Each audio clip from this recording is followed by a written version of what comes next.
ಇರುವ ತಂದೆಯಾದ ದೇವರೇ, ಈ ಪವಿತ್ರವಾದ ದಿನದಲ್ಲಿ ಆರಾಧನೆಗಾಗಿ ನಿನ್ನ ಸಮೂಹದಲ್ಲಿ ಎಲ್ಲ ದೇವರ ಮಕ್ಕಳನ್ನು ಕರ್ಕೊಂಡು ಬಂದು ಸೇರಿಸಿದ್ರಿ. ಮತ್ತು ನಿನ್ನೆ ಮೊನ್ನೆ ಮತ್ತು ಹಿಂದಿನ ಆರಾಧನೆ ನಿಮ್ಮನ್ನು ಮಹಿಮೆ ಪಡಿಸಿ ಘನಪಡಿಸುವಂತಹ ಒಂದು ಉನ್ನತವಾದ ಆರಾಧನೆ ಆಶೀರ್ವಾದದಲ್ಲಿ ಕರೆತಂದು ನಡೆಸ್ತಾ ಇದ್ದೀರಾ. ನಿಮಗೆ ಮಹಿಮೆಯನ್ನು ಘನವನ್ನು ಸಲ್ಲಿಸ್ತೀವಿ ಸ್ವಾಮಿ. ಮತ್ತು ಈ ಆರಾಧನೆಯಲ್ಲಿ ಕೂಡಿ ಬಂದಿರೋ ಎಲ್ಲ ಸಭೆ ಮಕ್ಕಳಿಗಾಗಿ, ಕುಟುಂಬದವರು ಎಲ್ಲ ಪ್ರತಿಯೊಂದು ಸಣ್ಣ ಮಕ್ಕಳು ಮೊದಲು ದೊಡ್ಡವರವರೆಗೂ ನಿನ್ನ ವಾಕ್ಯದ ಮೂಲಕ ಇವನ್ನ ಆಶೀರ್ವದಿಸಿರಿ. ಈ ವಾಕ್ಯಗಳ ಮುಖಾಂತರ ಅವರ ಜೀವನವು ಪರಿವರ್ತನೆ ಆಗಲಿ. ವಾಕ್ಯದ ಮೂಲಕ ನಿನ್ನನ್ನು ಘನಪಡಿಸುವ ಜೀವನದಲ್ಲಿ ಜೀವಿಸಲು ಕೃಪೆ ಕೊಡು, ಬಲಪಡಿಸು. ಈ ಸಮಯ ನನಗೋಸ್ಕರ ಮಾತನಾಡು, ಬಂದಿರುವವರಿಗಾಗಿ ಮಾತನಾಡ್ರಿ. ನಿಮ್ಮ ನಾಮ ಮಹಿಮೆ ಹೊಂದಲಿ, ಯೇಸುವಿನ ನಾಮದಲ್ಲಿ ತಂದೆಯೇ, ಆಮೆನ್. ಹಲ್ಲೆಲೂಯಾ.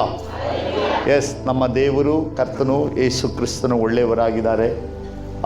ಇಂದು ಭಾಳ ನನಗೆ ಸಂತೋಷವಾದ ಒಂದು ಸಮಯ. ಕಾರಣ ಏನೆಂದರೆ, ಅನೇಕ ವರ್ಷಗಳ ನಂತರ ಈ ಸಭೆಯಲ್ಲಿ ನಾನು ಕಾಣ್ತಾ ಇದ್ದೇನೆ. ಸುಮಾರು 25-26 ವರ್ಷಗಳು ಬಿಟ್ಟು ಬಂದಿದ್ದೇನೆ. ಅದರಲ್ಲಿ ವಿಶೇಷವಾದ ಕಾರ್ಯ. ಪಾಸ್ಟವರು ಕೆಲವು ವಿಷಯಗಳು ಹೇಳುವಾಗ ಅವರು ನನ್ನ ಮಾತು ಬಹಳಷ್ಟು ನೆನಪಿಟ್ಟಿದ್ದಾರೆ. ಅವರ ತಲೆ ಒಳಗಿರೋ ಮೆದುಳು ಭಾಳ ಮೆಮರಿ ಪವರ್ ಹೆಚ್ಚೋದು, ಅದು ನೆನಪು ಮರೆಯಲ್ಲ. ಅದು ಅಪ್ಪಿತಪ್ಪಿ ಯಾರಾದರೂ ಬೈದ್ಬಿಡಿರಿ ಅವ್ರನ್ನ, ಆಮೇಲೆ ನೀವು ಮರಣ ಹೊಂದೇ ಹಾಸ್ಪಿಟ್ಲಿರುವಾಗ ಬಂದು ಹೇಳ್ತಾರೆ, ನೀನು ನನಗೆ ಬೈದೆ ನೆನಪಿದೆಯಾ ಅಂತ. ಅದು ಭಾಳ ನೆನಪಿಟ್ಕೊಂಡ್ಬಿಡ್ತಾರೆ. ಭಾಳ ಶಾರ್ಪಾಗಿ ಹಾಗೇ ಕ್ಯಾಚ್ ಮಾಡ್ತದೆ ಅವರ ತಲೆ. 26 ವರ್ಷದ ಹಿಂದೆ ನಾನು ಹೇಳಿದ ಮಾತು 2-3 ವರ್ಡ್ ಅವ್ರು ಹೇಳಿದ್ರು. ಆಗ ನಾನೇ ಯೋಚನೆ ಮಾಡಿದೆ, ನಾನು ಹೇಳಿದ್ನ ಅಂತ. ಅವ್ರು ಹೇಳಿದ ಮೇಲೆ ನಾನೇ ಹೇಳಿದ್ದು ಅಂತ ಬರುತ್ತೆ. ಅಷ್ಟು ನೆನಪುಳ್ಳವರು. ದೇವರಿಗೆ ಮಹಿಮೆ, ಕರ್ತನಿಗೆ ಸ್ತೋತ್ರವಾಗಲಿ. ಹಾಗಿದ್ದಾಗ ಅವರ ಮಗನು ರಿಚರ್ಡು ಮತ್ತು ಮಗಳು ಎಲ್ಲ ಸಣ್ಣ ಮಕ್ಕಳವರು.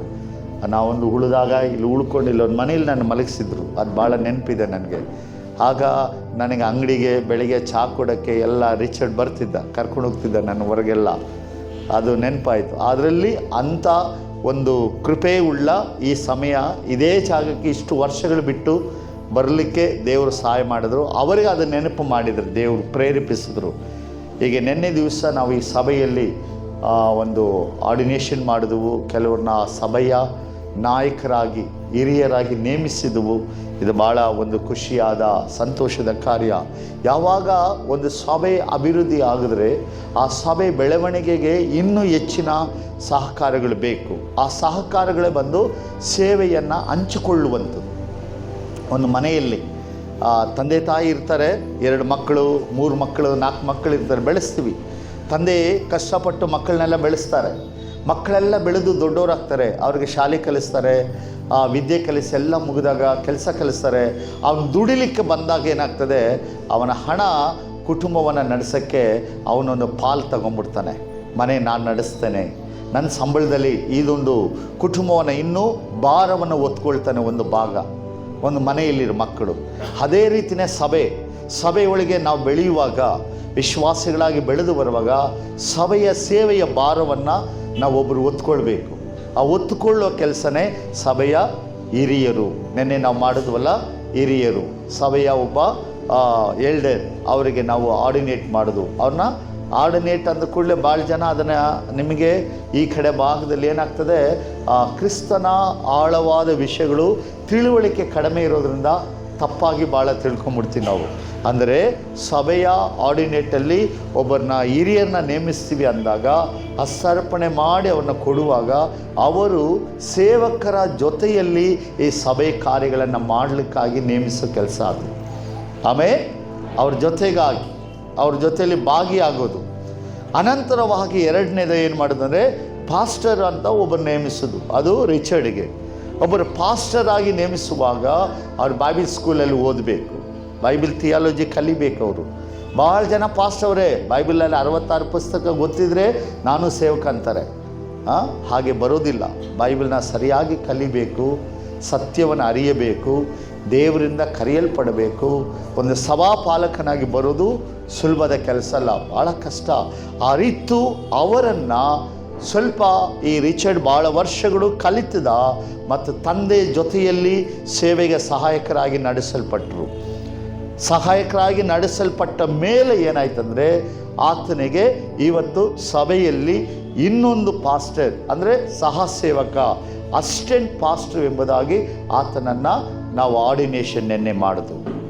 ಆಗ ಆರ್ಡಿನೇಷನ್ ಮಾಡುವಾಗ ಏನಾಗ್ತದೆ, ಪಾಸ್ಟರ್ ಅಂದರೆ ಪಾಸ್ಟರ್ ಹೆಂಡತಿ ಹೆಸರು ಏನು ಬರ್ತದೆ, ಪಾಸ್ಟರಮ್ಮ, ಹಾಗೆ ಜೊತೆಯಾಗಿ ಬರ್ತದೆ. ಆಗ ಪಾಸ್ಟರ್ಗೆ ಆರ್ಡಿನೇಷನ್ ಮಾಡುವಾಗ ಪಾಸ್ಟರ್ ಹೆಂಡತಿ ಇರಬೇಕಲ್ಲಿ. ಓಕೆ, ಇದು ಎಲ್ಲ ತಿಳಿಬೇಕು.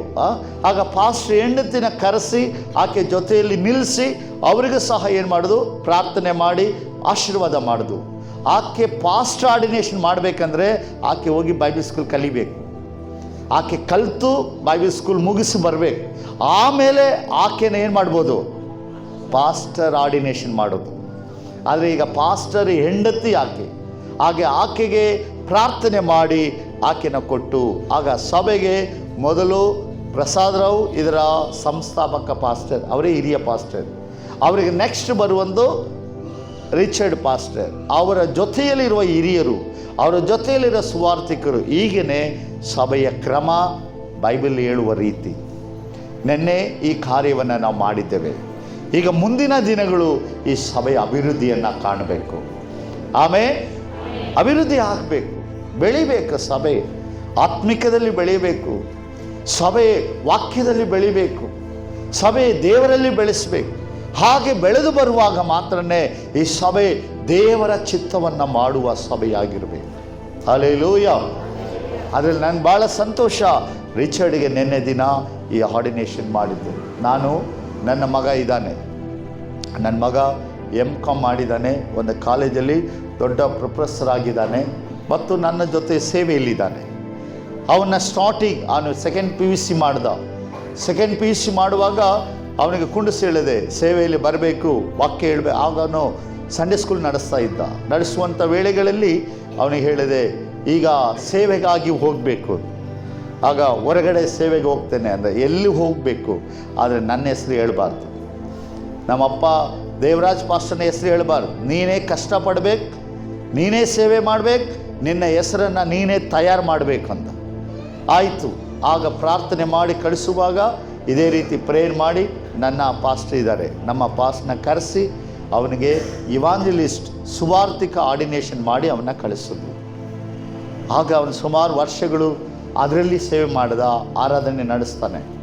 ನಂತರ ಆನ್ಲೈನಲ್ಲಿ ಬೈಬಲ್ ಟ್ರೈನಿಂಗ್ ಅವನು ಕಲಿಸಿದ, ಬೈಬಲ್ ಟ್ರೈನಿಂಗ್ ಮಾಡ್ದ, ಆನ್ಲೈನ್ ಮುಗೀತು. ಅನಂತರ ಅವನು ಡಿಗ್ರಿ ಮಾಡ್ದ, ಅನಂತರವಾಗಿ ಮತ್ತು ಪೋಸ್ಟ್ ಗ್ರ್ಯಾಜುಯೇಟ್ ಡಿಗ್ರಿ ಮಾಡ್ದ. ಅದೆಲ್ಲ ಅವನ ಖರ್ಚು ಅವನೇ ಓದಿ ಅವನೇ ಮಾಡಿಕೊಂಡ. ಮುಕ್ತಾಯ ಹಾಗೆ ಹೇಳಿದೆ, ಈಗ ನಿನ್ನ ಪ್ರಾಯ ಆಯಿತು, ವಯಸ್ಸಾಗಿದೆ, ಸಭೆಗೆ 28 ವರ್ಷ ಆಗ್ತಾಯಿದೆ, 25 ವರ್ಷ ಆಗಿದೆ, ನೀನಿನ್ನು ಏನು ಮಾಡ್ತೀವಿ ಗೊತ್ತಾ, ಚರ್ಚ್ ಪಾಸ್ಟರ್ ಆಗಬೇಕು. ನಾನು ಆಗಲ್ಲ, ನನಗೆ ಬೇಡ ಇದು ಕೆಲಸ, ನಾನು ಮಾಡಲ್ಲ, ಇದನ್ನು ಬೇರೆ ಯಾರ ಮಾಡಿಕೊಂಡ. ಮಾಡಲಿಲ್ಲ, ಮಗ ರಿಪೇರಿ ಮಾಡ್ತೀವಿ. ದೇವರಿಗೆ ಒಪ್ಪಿಸಿದೆ, ದೇವರ ದಾರಿ ಬಿಟ್ಟು ಮಾಡದೆ ನಿನಗೆ ಅವರು ವಿಚಾರಿಸ್ತಾರೆ. ಹಾಗೆ ಹೇಳಿ ಕೊಟ್ಟಾಯ್ತು. ಒಂದು ವಾರ ಕಳೀತು, ಪ್ರಾರ್ಥನೆ ಮಾಡ್ದೆ, ಎಲ್ಲ ಮಾಡಿ ಬಂದ್ಬಿಟ್ಟ. ಐ ಆಮ್ ಸಾರಿ, ಕ್ಷಮಿಸು, ನಿನಗೆ ವಿರೋಧ ಮಾತಾಡ್ಬಿಟ್ಟೆ, ನೀವೇನು ಹೇಳ್ತೀರಾ ನಾನು ಮಾಡ್ತೇನೆ ಅಂತ. ನಂತರ ಇದೇ 25ನೇ ವರ್ಷ ನಮ್ಮ ಚರ್ಚಿದ ಆ್ಯನಿವರ್ಸರಿ. ಆವತ್ತು ದಿನ ಒಂದು ದೊಡ್ಡ ಮೀಟಿಂಗ್ ಮಾಡಿ ನಮ್ಮ ಪಾಸ್ಟರ್ಗೆ ಕರೆಸಿ ಆವತ್ತು ಅವನಿಗೆ ಪಾಸ್ಟರ್ ಆರ್ಡಿನೇಷನ್ ನಿನ್ನೆ ರಿಚರ್ಡಿಗೆ ಮಾಡಿದಾಗ ಆತನಿಗೆ ಹೀಗೆ ಮಾಡಿದು. ಆದಮೇಲೆ ಸಭೆಯಲ್ಲಿ ವಾಕ್ಯಗಳನ್ನು ಕೊಡಲಿಕ್ಕೆ ಆರಂಭಿಸಿದರು. ಇವತ್ತು ಆತ ಸಭೆ ನಡೆಸ್ತಾನೆ, ಬೇರೆ ಬೇರೆ ಕಡೆಗೆ ಹೋಗ್ತಾನೆ, ಬರ್ತಿದ್ದಾನೆ, ಸೇವೆ ಮಾಡ್ತಾನೆ. ಇವತ್ತು ಆತನ ಒಂದು ಕಾರ್ಯವೈಖರಿ ಸೇವೆಯಲ್ಲಿ ನಾನು ಏನು ಹೇಳ್ತೇನೆ ಅದನ್ನೇ ಮಾಡೋದು. ಏನೇ ಮಾಡೋಕ್ಕೆ ಹೋದರೆ ಫಸ್ಟ್ ದಿನ ಹಿಂದೆ ಕೂತು ನನಗೆ ಬಂದು ಹೇಳ್ತಾನೆ, ಈಗ ಮಾಡಲಾ, ಇದು ನಡೆಸಲಾ, ಇದು ಸರಿ ಹೋಗಲ್ಲ, ಇದು ಬೇಡ, ಸರಿ ಓಕೆ, ಇದು ಮಾಡು, ಈಗ ಮಾಡಬೇಡ, ಹೀಗೆ ಮಾಡು, ಆಯಿತು. ಹಾಗೇ ಇವತ್ತು ಆ ನಂತರ ಮದುವೆ ಮಾಡೋದು, ಈಗ 2 ವರ್ಷ ಆಯಿತು, ಒಂದು ಮಗು ಇದೆ. ಇವತ್ತವರೆಗೂ ನಾವು ಹಾಕಿದ ದಾರಿಯಲ್ಲಿ ಬರ್ತೇವೆ. ಈ ಕಾರ್ಯ ಯಾಕೆ ಹೇಳ್ತೇನೆ ಅಂದರೆ, ಸಭೆಯಲ್ಲಿ ಇರುವ ಹಿರಿಯರು, ಆರ್ಡಿನೇಟ್ ಮಾಡಿದ ರಿಚರ್ಡು ಕುಟುಂಬದವರು ಸಭಾ ಪಾಲಕನ ಹಾಕುವ ದಾರಿಯಲ್ಲಿ ಇರಬೇಕು. ಆತ ನನಗಿಂತ ಮಗ ಓದೋನು ಜಾಸ್ತಿ, ಹಾಗಂತೇಳಿ ಅವ್ನು ನನಗೆ ಅಪ್ಪ ಆಗಲ್ಲ. ನನಗೆ ಯಾವತ್ತಿದ್ರು ಮಗನೇ. ನನಗೆ ಹಾಡಾಡಕ್ಕೆ ಬರಲ್ಲ, ಆಗ ಅವನು ಒಳ್ಳೆ ಹಾಡಾಡ್ತಾನೆ, ಅದಕ್ಕೆ ಅವನು ನನಗೆ ಅಪ್ಪ ಆಗಲ್ಲ. ಅವನು ಯಾವತ್ತಿದ್ರೂ ನನಗೆ ಕಡಿಮೆನೆ. ಸಭೆಗಳಲ್ಲಿ ಯಾವತ್ತೂ ಜನರಾದ ನಾವು ಇದನ್ನು ತಿಳಿಯಬೇಕು. ಆಗ ಕರ್ತನು ಈ ಸೇವೆಯನ್ನು ಪ್ರೀತಿಸಿದ. ಅದಕ್ಕೆ ಇನ್ನೊಬ್ಬ ಸೇವಕನನ್ನು ಕೊಟ್ಟಿದ್ದಾರೆ. ನನ್ನ ಸೇವೆ ದೇವರು ಪ್ರೀತಿಸೋದು. ಕೊರೋನಾ ಬಂದಾಗ ನಾನು ಸತ್ತೋಗ್ಬೇಕಾಯ್ತು. ಜಸ್ಟ್ ಒಂದು 6 ಗಂಟೆ ಆಗಿರೋ ಹೋಗ್ಬಿಡ್ತಾ ಇದ್ದೆ. 6 ಅವರಲ್ಲಿ ಉಳಿದೆ. ಇವತ್ತು ಬದುಕಿದ್ದೇನೆ. ಇಲ್ಲಾಂದರೆ ಕೊರೋನಾದಲ್ಲಿ ಸಾಯು ಮನುಷ್ಯ. 15 ದಿನ ನನ್ನ ಆಸ್ಪತ್ರೆಯಲ್ಲಿ ಹಾಕಿಟ್ಟಿದ್ರು. ದೇವರಿಗೆ ಹೇಳಿದೆ, ಒಂದೇ ಒಂದು ಜೀವ ಬದುಕಬೇಕು, ಸಹಾಯ ಮಾಡು. ನೀ ನನ್ನ ಸೇವೆಗೆ ಕರೆದನು, ನಿನ್ನ ಚಿತ್ತ ಮಾಡಬೇಕು. ನಾನು ಇನ್ನೂ ಕೊರೋನಾದಲ್ಲಿ ನನ್ನ ಪ್ರಾಣ ಉಳಿಸಿ ಮತ್ತೆ ನಾನು ಹೊರಗೆ ಬಂದೆ. ಇವತ್ತು ಸೇವೆಗೆ ನಡೆಸಲ್ಪಡ್ತೇನೆ. ನಾನು ನಾಳೆ ಸತ್ತರೂ ಚಿಂತೆ ಇಲ್ಲ, ನನ್ನ ಸಭೆ ನಡೆಸೋಕ್ಕೆ ಒಬ್ಬ ಸೇವಕ ಇದ್ದಾನೆ. ಹಲ್ಲೆಲೂಯಾ. ಇದು ಸೇವೆಯ ವಿಧಾನ. ಅವಸರ ಬಿದ್ದು ನಾನು ಅದು ಮಾಡ್ತೇನೆ ಇದು ಮಾಡ್ತೇನೆ, ಏನು ಮಾಡೋಕ್ಕಾಗಲ್ಲ. ಯಾವ ಪಾಸ್ಟ್ರಿಗೆ ವಿರೋಧ ಮಾಡಿ, ಬೇರೆ ಚರ್ಚ್ ಮಾಡಿ, ಬೇರೆ ಸೇವೆ ಮಾಡಿ ಅದನ್ನು ಕಟ್ತೀನಿ, ಎಂಥದ್ದು ಮಾಡೋಕ್ಕಾಗಲ್ಲ. ಎಷ್ಟು ಲಕ್ಷ ಜನ ಕೂಡಿಸಿ ನೋ, ಪಾಸ್ಟ್ನ ಬಿಟ್ಟು ಯಾರು ಏನು ಮಾಡೋಕ್ಕಾಗಲ್ಲ. ಅದೆಲ್ಲ ನಮ್ಮ ಭ್ರಮೆ. ದೇವರು ಕರೆಯಲ್ಪಟ್ಟು ದೇವರ ಮಾರ್ಗದರ್ಶನದಲ್ಲಿ ಯಾರು ನಡೆಸಲ್ಪಡ್ತಾರೋ ಅವರೊಬ್ಬರೇ ಕರ್ತನಿಗೆ ಸರಿಯಾದ ಸೇವೆ ಮಾಡಲು ಸಾಧ್ಯ. Hallelujah, hallelujah. ಸೇವೆಯಲ್ಲಿ ಉಳ್ಳವರು ಇದೆಲ್ಲ ತಿಳ್ಕೊಳ್ಬೇಕು. ಕರ್ತನಿಗೆ ಮಹಿಮೆ. ಇವತ್ತಿನ ನನ್ನ ವಾಕ್ಯದ ಸಂದೇಶ ಭಾಗ ಒಂದು ಒಳ್ಳೆಯ ಆತ್ಮಿಕವಾದ ಕುಟುಂಬವನ್ನು ಕುರಿತು ಇವತ್ತು ನಾನು ಕೊಡುವ ಪ್ರಸಂಗವಾಗಿದೆ. Amen, hallelujah. ಒಂದು ಕುಟುಂಬ ಹೇಗಿರಬೇಕು ಕ್ರಿಸ್ತನಲ್ಲಿ. ಹಿಂದೆ ಇರೋ ಮಕ್ಕಳು ಯಾರು ಮಾತಾಡಬಾರ್ದು, ಈ ಕಡೆ ಗಮನಿಸಬೇಕು. ಒಂದು ಫ್ಯಾಮಿಲಿ, ಸಭೆಯಲ್ಲಿ ಇರುವ ಕುಟುಂಬ. ದೇವರು ಒಂದು ಕುಟುಂಬವನ್ನು ಹೇಗಿದ್ದರೆ ಆಶೀರ್ವದಿಸ್ತಾರೆ. ಗಂಡ ಹೇಗಿರಬೇಕು ಒಂದು ಮನೆಯಲ್ಲಿ, ಹೆಂಡತಿ ಹೇಗಿರಬೇಕು ಒಂದು ಮನೆಯಲ್ಲಿ, ಹೇಗಿರಬೇಕು ಒಂದು ಕುಟುಂಬದವರ ಸಭೆಯಲ್ಲಿ ಅನ್ನುವ ಕುರಿತು ಇವತ್ತು ಕೊಡುವ ವಚನ. ಇದಕ್ಕೆ ಮುಖ್ಯ ವಾಕ್ಯದ ಆಧಾರ ಏನು ಗೊತ್ತಾ? ಮೊದಲು ಒಂದು ಕುಟುಂಬವನ್ನು ಉಳ್ಳ ವಿಶ್ವಾಸಿಗಳಾಗಿ ನಾವು ಇರುವಾಗ ನಾವು ದೇವರಿಗೆ ಮೊದಲು ವಿಧೇಯರಾಗಬೇಕು. ಅವತ್ತು ಮಾತ್ರನೇ ದೇವರು ನಮ್ಮ ಮನೆಯನ್ನು ಆಶೀರ್ವಾದ ಮಾಡೋದು. ವಿಧೇಯತೆ ಇಸ್ ವೆರಿ ಇಂಪಾರ್ಟೆಂಟ್.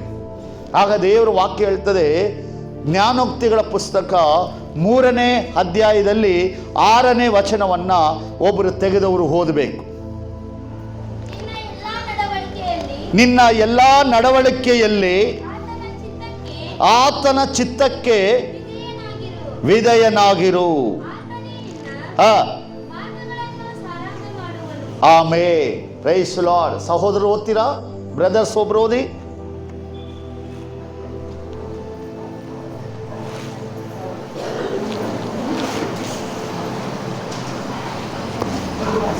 ಯಾರು ಕೈಯಲ್ಲಿ ಬೈಬಲೇ ಇಲ್ಲಪ್ಪ, ಸ್ಟೈಲಾಗಿ ಶಾಪಿಂಗ್ ಬಂದಂಗೆ ಬಂದಿದ್ದೀರಾ? ಚರ್ಚಿಗೆ ಬರುವಾಗ ಬೈಬಲ್ ಹಿಡಿದು ಬರಬೇಕು, ನಾಚಿಕೆ ಆಗುತ್ತಾ? ಎಸ್, ಒಬ್ರು ಓದಬೇಕು. ಓದೋರ್ಗು ನಾನು ಮುಂದೆ ಹೋಗಲ್ಲ. ನೀವಲ್ಲಮ್ಮ.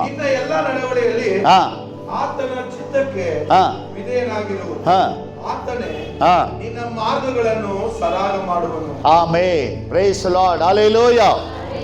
ದೇವರ ವಾಕ್ಯ ಹೇಳ್ತದೆ, ನಿನ್ನ ಎಲ್ಲ ನಡವಳಿಕೆಯಲ್ಲಿ ಆತನ ಚಿತ್ತಕ್ಕೆ ವಿಧೇಯನಾಗಿರು, ಆಗ ಆತನು ನಿನ್ನ ಎಲ್ಲ ಮಾರ್ಗಗಳನ್ನು ಸರಾಗ ಮಾಡುವನು.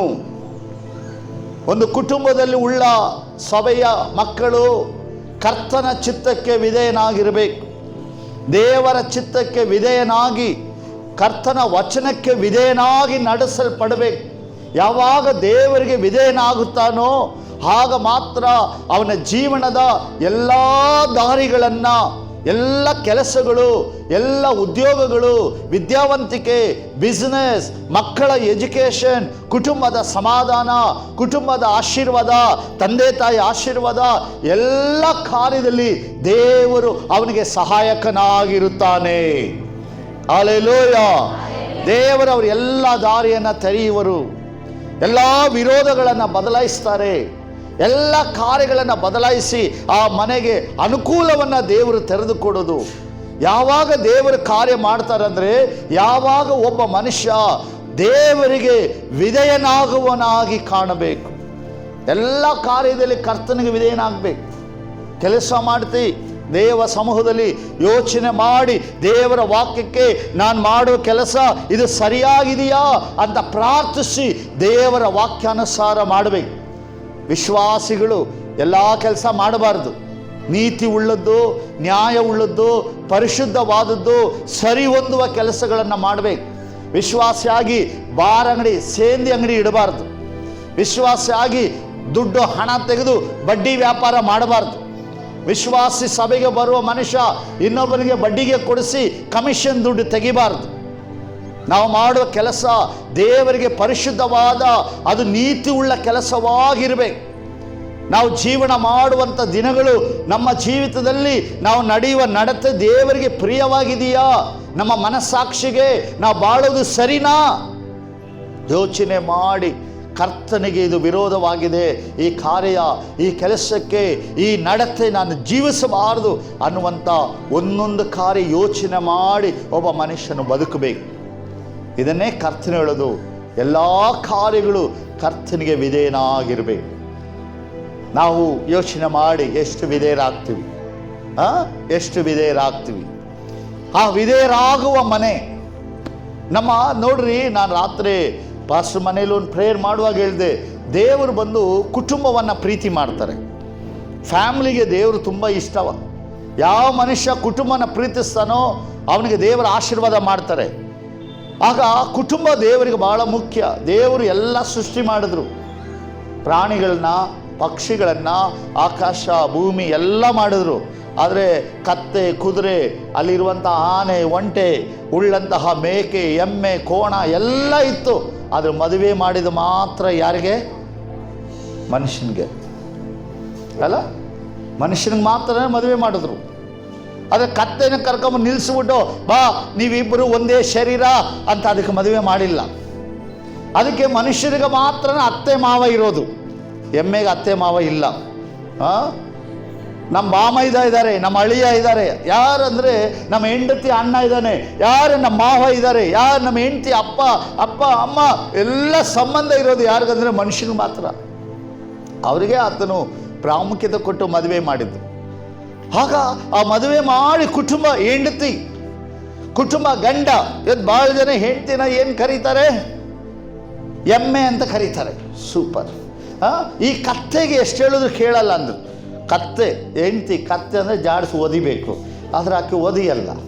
ಆಗ ಮನುಷ್ಯ ಅವರು ಜೂನಲ್ಲಿರೋ ಹೆಸರೆಲ್ಲ ಮನೇಲಿರೋ ಮಕ್ಕಳಿಗೆ ಇಟ್ಟಿರ್ತಾರೆ. ಇದು ಎಮ್ಮೆ, ಇದು ಬಂದು ನೋಡು ಕರಡಿ ಇದ್ದಂಗದೆ, ಇದು ನೋಡು ನಾಯಿ, ಇದು ನೋಡು ಬೆಕ್ಕು, ಇದು ಆನೆ. ಗಂಡ ದಪ್ಪ ಇರುವಾಗ ಆನೆ ಅಂತ, ಬಹಳ ಹೆಂಡತಿ ದಪ್ಪ ಆದರೆ ನೀರಿನ ಟ್ಯಾಂಕು ಅಂತಾರೆ. ಎಲ್ಲ ಅವರವರು ಒಂದು ಹೆಸರು ಇಡ್ತಾರೆ ಅದಕ್ಕೆ. ಹಾಗೆ ಕರ್ತನು ಹಾಗೆ ಇರಲಿಲ್ಲ. ಕರ್ತನು ಮನುಷ್ಯರನ್ನು ಪ್ರೀತಿಸಿದ, ಫ್ಯಾಮಿಲಿಯನ್ನು ದೇವರು ಪ್ರೀತಿಸಿದ್ರು. ಒಬ್ಬ ಮನುಷ್ಯ ಒಬ್ಬ ಜೀವಿತದಲ್ಲಿ ಅವನ ಪ್ರೀತಿಸಿ ಆತನಿಗಾಗಿ ಒಂದು ಜೀವನ ಕೊಟ್ಟರು. ನಾವು ಯಾವತ್ತೂ ನೋಡಿ ದೇವರ ಕನೆಕ್ಷನ್ ಬಂದು ರಾಂಗ್ ಇಲ್ಲ. ದೇವರು ಯಾವತ್ತೂ ಸರಿಯಾದದೇ ಮಾಡೋದು. ವಾಕ್ಯ ಹೇಳ್ತದೆ, ಆದಿಕಾಂಡ 2ನೇ ಅಧ್ಯಾಯದಲ್ಲಿ 8ನೇ ವಚನ, ಐ ಥಿಂಕ್ ಆ ವಾಕ್ಯನ ಓದ್ತೀರಾ? ಇದಲ್ಲದೆ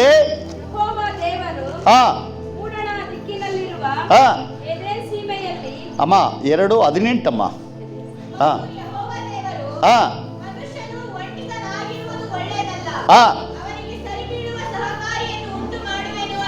ಆಮೇನ್. ಅದರಂತೆ 20ನೇ ವಚನದಲ್ಲಿ ಓದ್ತೀರಾ?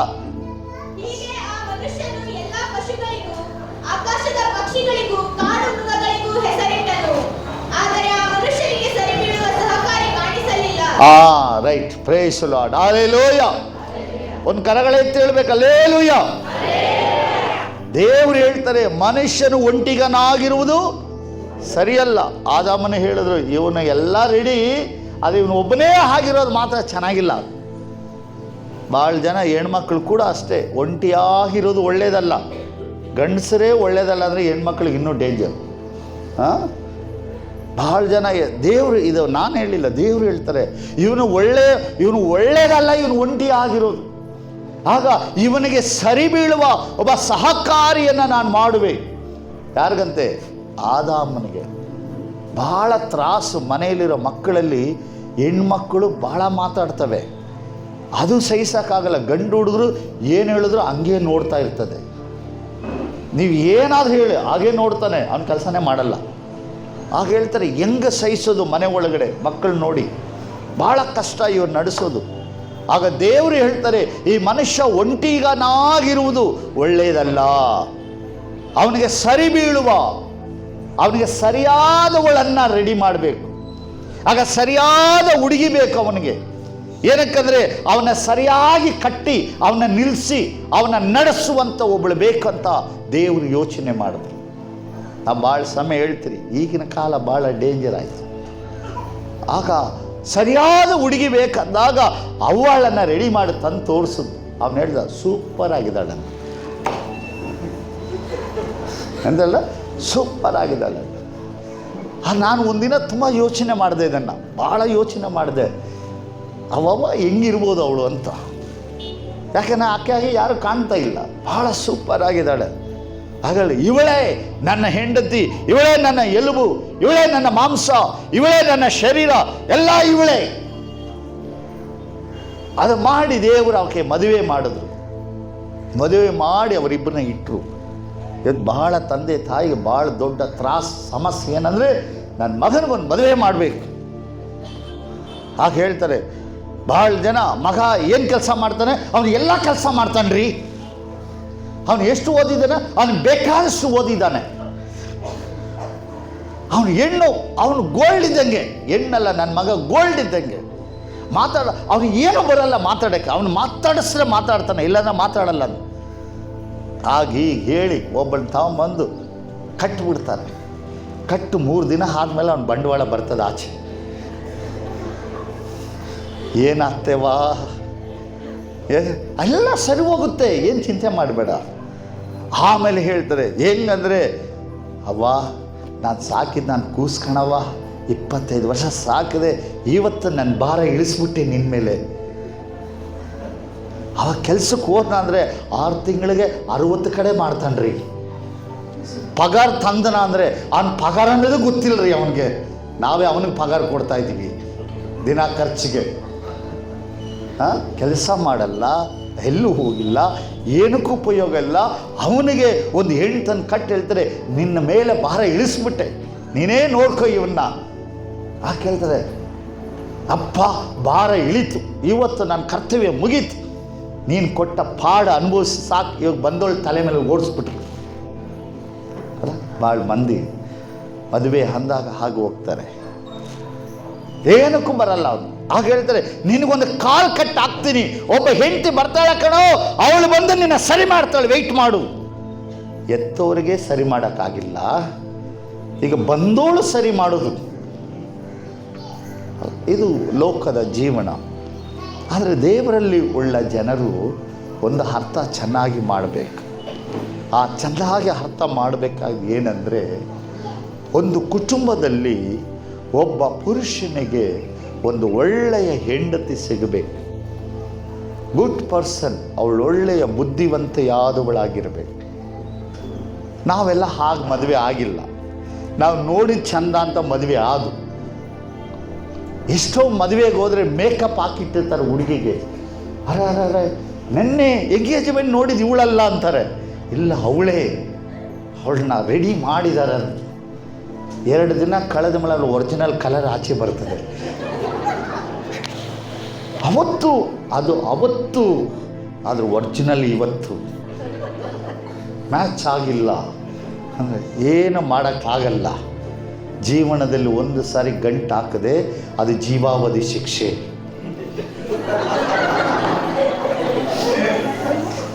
ಯಾವ ಶಿಕ್ಷೆ? ಅಲ್ಲಿ ಕೊಲೆ ಮಾಡಿ ಹೋದರೆ ಜೀವಾವಧಿ ಶಿಕ್ಷೆ, ಇಲ್ಲಿ ಕಟ್ಟಿದ್ರೆ ಜೀವಾವಧಿ ಶಿಕ್ಷೆ. ಅಲ್ಲಿ ಒಳ್ಳೆ ನಡತೆ ಉಳ್ಳವನಾಗಿದ್ದಾನೆ ಅಂತ ಅವ್ರು ಏನು ಮಾಡ್ತಾರೆ, ಸನ್ನಡತೆ ಉಳ್ಳವನ ಗಾಂಧಿ ಜಯಂತಿಗೆ ಬಿಡುಗಡೆ ಇದೆ. ಇಲ್ಲಿ ಏನು ನಡತೆ ಬಾಳಿದ್ರು ನೋ ಬಿಡುಗಡೆ, ನೋ ಬಿಡುಗಡೆ, ಓನ್ಲಿ ಅಡ್ಜಸ್ಟ್ಮೆಂಟ್, ನೋ ಬಿಡುಗಡೆ, ನೋ ಬಿಡುಗಡೆ. ಅಲ್ಲ, ಲೈಫ್ ಇದು. ಒಬ್ಬ ಮನುಷ್ಯ ಏನು ಬೇಕಾದ್ರೂ ಗೆಲ್ಲಬಹುದು, ಅವನ ಹೆಂಡ್ತಿನ ಅವನು ಗೆಲ್ಲಕ್ಕಾಗಲ್ಲ. ಆಮೇಲೆ ನಮ್ಮ ಸಹೋದರರು ಸಂತೋಷ ಪಡ್ತಾರೆ, ಇವತ್ತಾದರೂ ನಮ್ಮ ಪರ ಮಾತಾಡುವ ಪ್ರಸಂಗ ಬಂತು, ಅಣ್ಣ ವೆಯ್ಟ್ ಮಾಡು. Very different, in the life is very different. ಆದರೆ ಈ ಕಠಿಣವಾದ ಫ್ಯಾಮಿಲಿನ ನಡೆಸೋದು ತುಂಬ ಈಸಿ. ನೆನ್ನೆ ಒಂದು ಟಿಪ್ಸ್ ಕೊಟ್ಟೆ, ಬಹಳ ಸುಲಭ ಫ್ಯಾಮಿಲಿನ ನಡೆಸೋದು. ಅದು ತಿಳ್ಕೊಳ್ಳದಲ್ಲಿ ಆಗಿದೆ ಇರೋನಿಗೆ ಭಾಳ ಕಷ್ಟ, ತಿಳಿಕೊಳ್ಳದೆ ಇರುವವನಿಗೆ ತುಂಬ ಕಷ್ಟ, ತಿಳಿದುಕೊಂಡವನಿಗೆ ಭಾಳ ಈಸಿ. ಆಗ ದೇವರ ಒಂದು ಆಶೀರ್ವಾದ ಯಾವಾಗ ಬರುತ್ತೆ? ದೇವರು ಯಾವತ್ತೂ ನಮ್ಮನ್ನು ಒಂಟಿಯಾಗಿ ಇಡಕ್ಕೆ ಇಷ್ಟಪಡಲ್ಲ, ಒಬ್ಬರ ಜೊತೆಯಾಗಿ ಇಡಕ್ಕೆ ದೇವರು ಇಷ್ಟಪಡ್ತಾರೆ. ಆಗ ಒಬ್ಬ ಮಹಿಳೆ, ಹುಡುಗಿ, ಹೆಣ್ಮಗಳು, ಆಕೆಗೊಂದು ಜೀವನದ ಒಂದು ಆಧಾರ ಯಾವುದಂದ್ರೆ ತನಗೆ ಮಾಡುವ ಮದುವೆಯ ಮೂಲಕ ಸಿಗುವ ಗಂಡನೇ ಆಕೆಯ ಆಧಾರ. ಮದುವೆಗೆ ಮುಂಚಿತವಾಗಿ ಇರುವವರೆಗೂ ತಂದೆ ತಾಯಿ ಆಶ್ರಯದಲ್ಲಿ ಮಕ್ಕಳಿರಬೇಕು, ತಂದೆ ತಾಯಿಯ ಕೆಳಗಡೆ ಅವರು ಬೆಳಿಬೇಕು. ಅವರು ಯಾವಾಗ ಅವರ ಪ್ರಾಯಕ್ಕೆ ಬಂದಾಗ ಅವರ ಜೀವನವನ್ನು ದೇವರು ಇಟ್ಟಿರುವ ವ್ಯವಸ್ಥೆ ವಿವಾಹ ಅನ್ನೋ ವ್ಯವಸ್ಥೆ ಅದು. ಆಗ ಒಬ್ಬ ಸ್ತ್ರೀ ಆದವಳಿಗೆ ಒಬ್ಬ ಪುರುಷನನ್ನು ಮದುವೆಗಾಗಿ ದೇವರು ಇಡುವಾಗ ಗಂಡನು ಆತನಲ್ಲಿ ಹೋಗಿ ಅವನು ಸೇರಬೇಕು. ಹಾಗೆ ಕುಟುಂಬ ವಾಕ್ಯ ಹೇಳ್ತದೆ. ಎಫೆಸ ಪತ್ರಿಕೆ 5ನೇ ಅಧ್ಯಾಯವನ್ನು ನಾವು ತೆಗೆದುಕೊಂಡಾಗ ಇಲ್ಲಿ ಒಂದು ವಚನವನ್ನು ನಾವು ಓದ್ಬೋದು. 22ನೇ ವಚನ, ಸ್ತ್ರೀಯರೇ ನೀವು ಕರ್ತನಿಗೆ ಹೇಗೋ ಹಾಗೆಯೇ amen, praise the Lord, hallelujah. ನೋಡ್ರಿ, ಯಾರು ಸೌಂಡೇ ಬಂದಿಲ್ಲ. ಹಲ್ಲೆಲೂಯಾ. ದೇವರ ವಾಕ್ಯ ಹೇಳ್ತದೆ, ಸ್ತ್ರೀಯರೇ, ಮಹಿಳೆಯರೇ, ದೇವರಿಗೆ ಹೇಗೆ ನೀವು ಭಯ ಪಡ್ತೀರೋ ಅದೇ ರೀತಿಯಾಗಿ ನಿಮ್ಮ ಗಂಡಂದರಿಗೆ ನೀವು ಏನಾಗಿರಬೇಕು? ಅಧೀನರಾಗಿರಬೇಕು. ಇದು ಮದುವೆ ಮಾಡುವಾಗ ಈ ವಾಕ್ಯ ಪ್ರಸಂಗ ಬರ್ತದೆ. ಆದರೆ ಇವಾಗ ಮದುವೆ ಇಲ್ಲ, ಮದುವೆ ಆದವ್ರು ಕೂತಿದ್ದೀವಿ ನಾವು. ಆಗ ಭಾಳ ಭಾಳ ಹೆಂಡತಿ, ಒಬ್ಬ ಮಹಿಳೆ ಆದವಳು ತನ್ನ ಗಂಡನಿಗೆ ಅಧೀನಲಾಗಿರ್ಬೇಕು. ಅವಳು, ಇದು ದೇವರ ನಿಯಮ. ಗಂಡನಿಗೆ ಅಧೀನಲಾಗಿರ್ಬೇಕು. ನೀನು ಏನೇ ಮಾಡಿದ್ರು ನಿನ್ನ ತಲೆ ಬಂದು ನಿನ್ನ ಗಂಡನೇ, ಆತನಿಗೆ ನಿನ್ನ ಗೌರವ ಕೊಡಬೇಕು. ಬಹಳ ಮಂದಿ ಗಂಡನಿಗೆ ಅಧೀನಲಾಗಿರ್ಬೇಕು ಹೆಂಡತಿ. ಅದಕ್ಕೆ ಭಾಳ ಮನೆ ಹೇಳ್ತಾರೆ ಅಮ್ಮೋರ್ ಗಂಡ ಇವನು ಅಂತಾರೆ.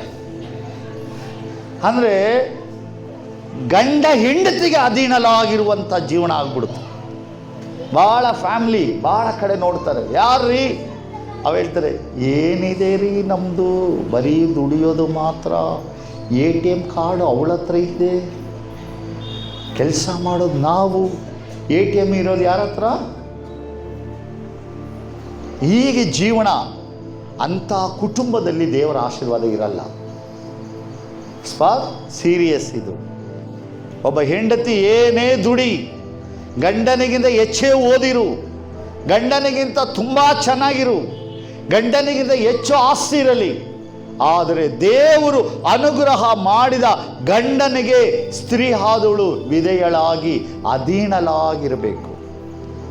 ಏನು ಕಾರ್ಯ ಮಾಡಿದ್ರು ತನ್ನ ಗಂಡನಿಗೆ ತಿಳಿಸಿ ಮಾಡಬೇಕು, ತಿಳಿಯದೆ ಮಾಡಬಾರದು. ವಿಶ್ವಾಸದಲ್ಲಿ ಉಳ್ಳವರೆಲ್ಲ ತನ್ನ ಗಂಡನಿಗೆ ಗೌರವ ಕೊಡಬೇಕು, ತನ್ನ ಗಂಡನನ್ನು ಪ್ರೀತಿಸಬೇಕು.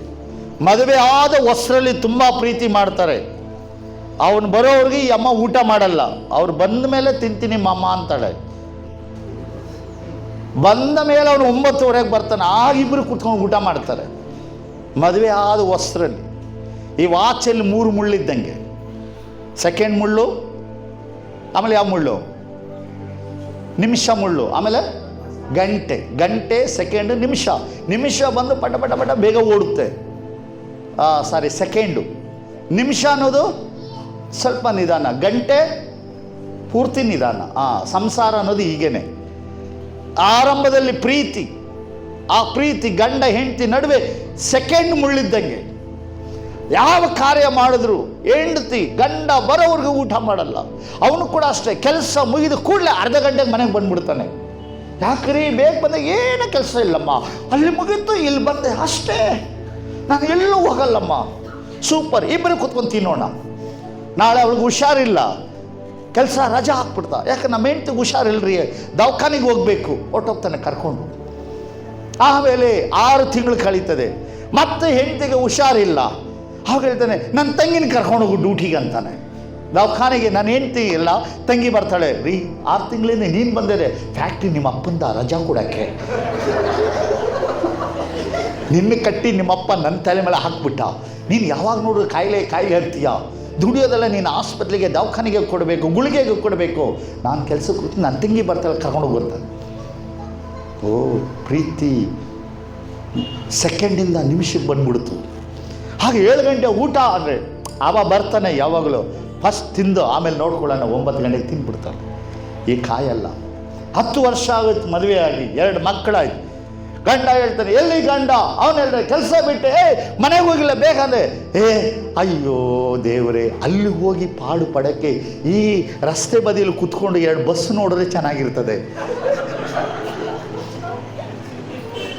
ಬೆಂಗಳೂರು ಸಿಟಿಯವರು ಕೆಲಸ ಮುಗಿಸಿ ಮನೆಗೆ ಹೋಗೋದ್ರೆ ಪಾರ್ಕಿಗೆ ಹೋಗ್ತಾನೆ. ಯಾಕಂದರೆ ಶುಗರ್ ಕಮ್ಮಿ ಆಗಲಿ, ವಾಕಿಂಗ್ ಹೋಗ್ತೀನಿ, ಹೊಟ್ಟೆ ಕಮ್ಮಿ ಆಗಲಿ ಅಂತ. ಅವನು ಅದಕ್ಕೆ ಕಮ್ಮಿ ಆಗಲಿ ಅಲ್ಲ, ಮನೆಗೆ ಹೋಗಿದ್ರೆ ರಂಪ ಜಾಸ್ತಿ, ಅದಕ್ಕೆ ಅವನು ಬರಲ್ಲ, ಅಲ್ಲಿ ರೌಂಡ್ ಹೊಡಿತಾನೆ. ಸ್ವಲ್ಪ ವರ್ಷ ಕಳೀತು, 15 ವರ್ಷ ಆಗೋಯ್ತು. ಹೆಂಡತಿ ಮಾಡಿ ತಿಂದು ಮಲಗಿಬಿಡ್ತಾಳೆ. ಇವನು ಕೇಳಿ ಎಲ್ಲಿ ನಿಮ್ಮ ಯಜಮಾನ್ರು, ಅದು ಊರೆಲ್ಲ ಸುತ್ಕೊಂಡು ಬರ್ತದೆ 12 ಗಂಟೆಗೆ, ಅದು ಹಾಕ್ಕೊಂಡು ತಿನ್ನಲಿ. ಪ್ರೀತಿ ಕುಟುಂಬದಲ್ಲಿ ಸೆಕೆಂಡಿಂದ ನಿಮಿಷದಿಂದ ಗಂಟೆಗೆ ಹೋಗ್ಬಿಡುತ್ತೆ, ಕಡಿಮೆ ಆಗಿಬಿಡ್ತದೆ. ಅನೇಕರ ಮನೆಗಳಲ್ಲಿ ಕುಟುಂಬಗಳಲ್ಲಿ ಉಳ್ಳವರ ಜೀವಿತದಲ್ಲಿ ಇವತ್ತು ಇರುವಂತಹ ಒಂದು ದೊಡ್ಡ ಸಮಸ್ಯೆ ಆದುದು ಯಾವುದೆಂದರೆ ಆ ಪ್ರೀತಿ ಆದುದು ಕಡಿಮೆ ಆಗ್ತದೆ. ಹೆಂಡತಿ ಆದವಳು ಗಂಡನಿಗೆ ವಿಧೇಯಳಾಗಬೇಕು, ಗಂಡನು ಆಕೆಯನ್ನು ಪ್ರೀತಿಸಿ ಆಕೆಯ ಅಧೀನದಲ್ಲಿ ಇರಬೇಕು. ಹೆಂಡತಿ ಏನೇ ಬಂದರೂ ಅವಳಿಗೆ ಅವನು ಗೌರವ ಕೊಡಬೇಕು. ಅವಳು ಸಂಬಳ ಬರುವಾಗ ಬಹಳ ಬೆಲೆ ಕೊಡ್ತಾರೆ ಗಂಡಂದರಿಗೆ, ಸಂಬಳ ಖಾಲಿ ಆಯ್ತಂದ್ರೆ ಮುಗೀತು ಅವನ ಕತೆ. ಸ್ವಲ್ಪ ಬಿಸಿನೀರ ಈಗ ತಾನೇ ಬಂದ ಕುತ್ಕೋ, ಸ್ವಲ್ಪ ಹೊತ್ತು ಕೊಡ್ತೀನಿ. 2ನೇ ಸಾರಿ ಒಂದು ಚಹಾ ಕೊಡ್ತೀಯಾ, ಇದನ್ನು ಹೋಟ್ಲು ಅಂದ್ಕೊಂಡ ನೀನು, ನೆನೆಸುವಾಗಲ್ಲ ಚಹಾ ಕೊಡೋಕ್ಕೆ. ಸಂಬಳ ಬರ್ತದೆ ಅಂದ ಕೂಡಲೇ ಬಿಸಿನೀರು ರೆಡಿ ಇರ್ತದೆ. ಒಳಗೆ ಬಂದ ತಕ್ಷಣ ರೀ ನನಗೆ ಗೊತ್ತು ರೀ ನಿಮ್ಮ ಜೊತೆ ಎಷ್ಟು ದಿನ ಇಲ್ಲ, ನೀನು 4 ಗಂಟೆಗೆ ಚಹಾ ಕೇಳ್ತೇವೆ ಗೊತ್ತು ನನಗೆ, ಇಟ್ಟಿದ್ದೀನಿ ನೋಡು. ಸ್ಯಾಲ್ರಿ ಬಂದಾಗ, ಸ್ಯಾಲ್ರಿ ನಿಂತಾಗ ಇಲ್ಲವೇ ಇಲ್ಲ. ಗಂಡನಿಗೆ ಹೆಂಡತಿ ಆದವಳು ಅಧೀನಲಾಗಿರಬೇಕು. ಎಲ್ಲ ಕೆಲಸದಲ್ಲಿ ಗಂಡನಿಗೆ ಬೆಲೆ ಕೊಡಬೇಕು. ತನ್ನ ಕುಟುಂಬದವರ ಮುಂದೆ ತನ್ನ ಗಂಡನ ಬಿಟ್ಕೊಡ್ಬಾರ್ದು. ತನ್ನ ಕುಟುಂಬದ ಮಕ್ಕಳ ಮುಂದೆ ಗಂಡನೇ ಹೆಂಡತಿ ಆದವಳು ಗಂಡನನ್ನು ಬೈಬಾರ್ದು. ಭಾಳ ಜನ ಹೇಳ್ತಾರೆ, ನಿಮ್ಮಪ್ಪನ್ನ ಕಟ್ಕೊಂಡು ಹಾಳಾಗೋದೆ, ಅವತ್ತೇ ಒಳ್ಳೆ ಗಂಡ ಸಿಕ್ಕಿದ್ದ, ನಮ್ಮವ್ವ ಹಾಳು ಮಾಡಿದ್ಲು, ಇಲ್ಲದೇ ಇದ್ರೆ ಇಷ್ಟ ನಾನು ರಾಣಿ ಇದ್ದಂಗೆ ಇರ್ತಿದ್ದೆ. ನೀನು ರಾಣಿ ಆಗಿದೆ, ಅವನು ರಾಜ್ಕುಮಾರ್ ಆಗಿರ್ತಿದ್ದ. ನೋ, ದೇವರು ಸರಿಯಾದ ಲೈಫನ್ನು ಕೊಡುವಾಗ ಆ ಜೀವನವನ್ನು ಉಪಯೋಗಿಸಿಕೊಳ್ಳೋದಕ್ಕೆ ಕಲಿಬೇಕು. ಗಂಡನಿಗೆ ಕೊಡುವ ಗೌರವ, ಗಂಡನ ಅಧೀನತೆ, ಏನು ಕೆಲಸ ಮಾಡಿದರೂ ನನ್ನ ಗಂಡನಿಗೆ ಒಂದು ವಿಷಯ ಹೇಳಿ ಬರಬೇಕು. ನನ್ನ ಗಂಡನ ಬೆಲೆ, ಹೆಂಡತಿ ಆದವಳು ಗಂಡನನ್ನು ಗೌರವಿಸಬೇಕು. ಗಂಡನನ್ನು ತನಗೆ ಕೆಲಸದವಳಾಗಿ ಇಡಬಾರ್ದು. ಗಂಡನಿಗೆ ಗೌರವ ಬೆಲೆಯನ್ನು ಕೊಡಬೇಕು. ಹೆಂಡತಿಗೆ ಗಂಡ ಅಲ್ಲ, ಗಂಡನಿಗೆ ಹೆಂಡತಿ ಯಾವತ್ತೂ ಅಧೀನಲಾಗಿರಬೇಕು. ಹಲ್ಲೆಲೂಯಾ. ಒಂದು ವೇಳೆ ನಿನಗಿಂತ ಅವನು ಬುದ್ಧಿಯಲ್ಲಿ ಕಮ್ಮಿ ಇರ್ಬೋದು, ನೀನು ಬುದ್ಧಿವಂತ ಇರ್ಬೋದು. ಯಾವಾಗಲೂ ದೇವರು ಒಂದು ಲೈಫನ್ನ ಬಂದು ಒಂದೇ ರೀತಿ ಇರೋದು ಕೊಡಲ್ಲ, ಒಂದು ಕಡಿಮೆ ಇರ್ತದೆ ಜೀವನದಲ್ಲಿ. ಸಂಪೂರ್ಣ ಇರೋದನ್ನು ಅವರಿಗೆ ಕೊಡೋದಿಲ್ಲ. ಎಷ್ಟೋ ಮಂದಿ ಇದ್ದಾರೆ, ಒಳ್ಳೆ ಹೆಂಡತಿ ಆದರೆ ಅವಳಿಗೆ ವಿರುದ್ಧವಾದ ಗಂಡ ಇರ್ತಾನೆ. ಒಳ್ಳೆ ಗಂಡ, ಅವನಿಗೆ ಸಂಪೂರ್ಣ ವಿರುದ್ಧವಾದ ಹೆಂಡತಿ ಇರ್ತಾಳೆ. ತಂದೆ ತಾಯಿ, ಒಳ್ಳೆ ತಂದೆ ತಾಯಿ, ಅವರ ಮಕ್ಕಳು ಬಂದು ಅದಕ್ಕೆ ಸಂಪೂರ್ಣ ಆಪೋಸಿಟ್ ಇರ್ತಾರೆ. ಒಳ್ಳೆ ಫ್ಯಾಮಿಲಿ, ಅವ್ರಿಗೆ ಮಕ್ಕಳೇ ಇರಲ್ಲ. ಸುಂದರವಾದ ಮನೆ, ಸುಂದರವಾದ ಕಾರು ಎಲ್ಲ ಇರ್ತದೆ, ಆ ಮನೆಯಲ್ಲಿ ಸಮಾಧಾನ ಇರಲ್ಲ. ಯಾರ ಜೀವನದಲ್ಲಿ ಪರಿಪೂರ್ಣ ಇರೋದಿಲ್ಲ. ಆದರೆ ಒಂದೇ ಒಂದು, ಕರ್ತನಲ್ಲಿ ಉಳ್ಳವರಿಗೆ ಆ ಪರಿಪೂರ್ಣತೆ. ಹಲ್ಲೆಲೂಯಾ. ಆಗ ದೇವರ ವಾಕ್ಯ ಹೇಳ್ತದೆ, ಒಬ್ಬ ಮಹಿಳೆಯಾದವಳು, ವಿಶ್ವಾಸದಲ್ಲಿ ಉಳ್ಳವಳು, ತನ್ನ ಗಂಡನಿಗೆ ಕೊಡಬೇಕಾದ ಗೌರವವನ್ನು, ಬೆಲೆಯನ್ನು, ಆತನಿಗೆ ಕೊಡಬೇಕಾದ ಸ್ಥಾನಮಾನವನ್ನು ಹೆಂಡತಿ ಆದವಳು ಸಲ್ಲಿಸಬೇಕು. ಅವನಿಗೆ ಅವನು ದುಡಿತಾನೆ ಮನೆಗೋಸ್ಕರ, ಹೊಲದಲ್ಲಿ ಎತ್ತು ದುಡ್ದಂಗೆ ದುಡಿತಾನೆ. ಎಷ್ಟೋ ಗಂಡನಿಗೆ ದುಡಿಯೋಕೆ ಗೊತ್ತು, ಅವನಿಗೆ ಮನೆ ನಡೆಸೋಕೆ ಗೊತ್ತಿಲ್ಲ. ಹೆಂಡತಿ ಗಂಡನಿಗೂ 5 ವರ್ಷ 10 ವರ್ಷ ವ್ಯತ್ಯಾಸ ಇರ್ತದೆ. ಅವನು 10 ವರ್ಷ ದೊಡ್ಡವನು, ಆದರೆ 5 ವರ್ಷದವಳು 10 ವರ್ಷನಿಗೆ ಹೆಂಡತಿಯಾಗಿ ಬರ್ತಾಳೆ. ಆದರೆ ಅವನು ದುಡಿದು ತರ್ತಾನೆ, ಆದರೆ ಮನೆಯನ್ನು ಮೇಂಟೈನ್ ಮಾಡೋದು ಗೊತ್ತಿಲ್ಲ. ಹೆಂಡತಿ ಕೈಗೆ ದುಡ್ಡು ಕೊಡ್ತಾನೆ, ನೀನು ನಡೆಸು. ಆಗ ಮನೆ ಮಕ್ಕಳನ್ನು ಸಾಕಕ್ಕೆ ದುಡಿತಾನೆ, ತಂದೆ ತಾಯಿನ ಸಾಕೋದಕ್ಕೆ ದುಡಿತಾನೆ, ಒಡ ಹುಟ್ಟಿದ ಸಹೋದರ ಸಹೋದರಿಗೆ ಮದುವೆ ಕಾರ್ಯಗಳು ಮಾಡೋಕ್ಕೆ ದುಡಿಬೇಕು, ಪ್ರಾಯವಾದ ತಂದೆ ತಾಯಿಗೆ ದುಡಿಬೇಕು, ತನ್ನ ಮಕ್ಕಳಿಗೆ ದುಡಿಬೇಕು, ತನ್ನ ಹೆಂಡತಿ ಕಟ್ಕೊಂಬಂಡ ನಾದಿನಿಗೆ, ಬಾಮೈದನಿಗೆ, ಅತ್ತೆ ಮಾವನಿಗೆ ಏನೋ ಸಮಸ್ಯೆ ಬಂದು ನೀವು ದುಡಿದು ಕೊಡಬೇಕು.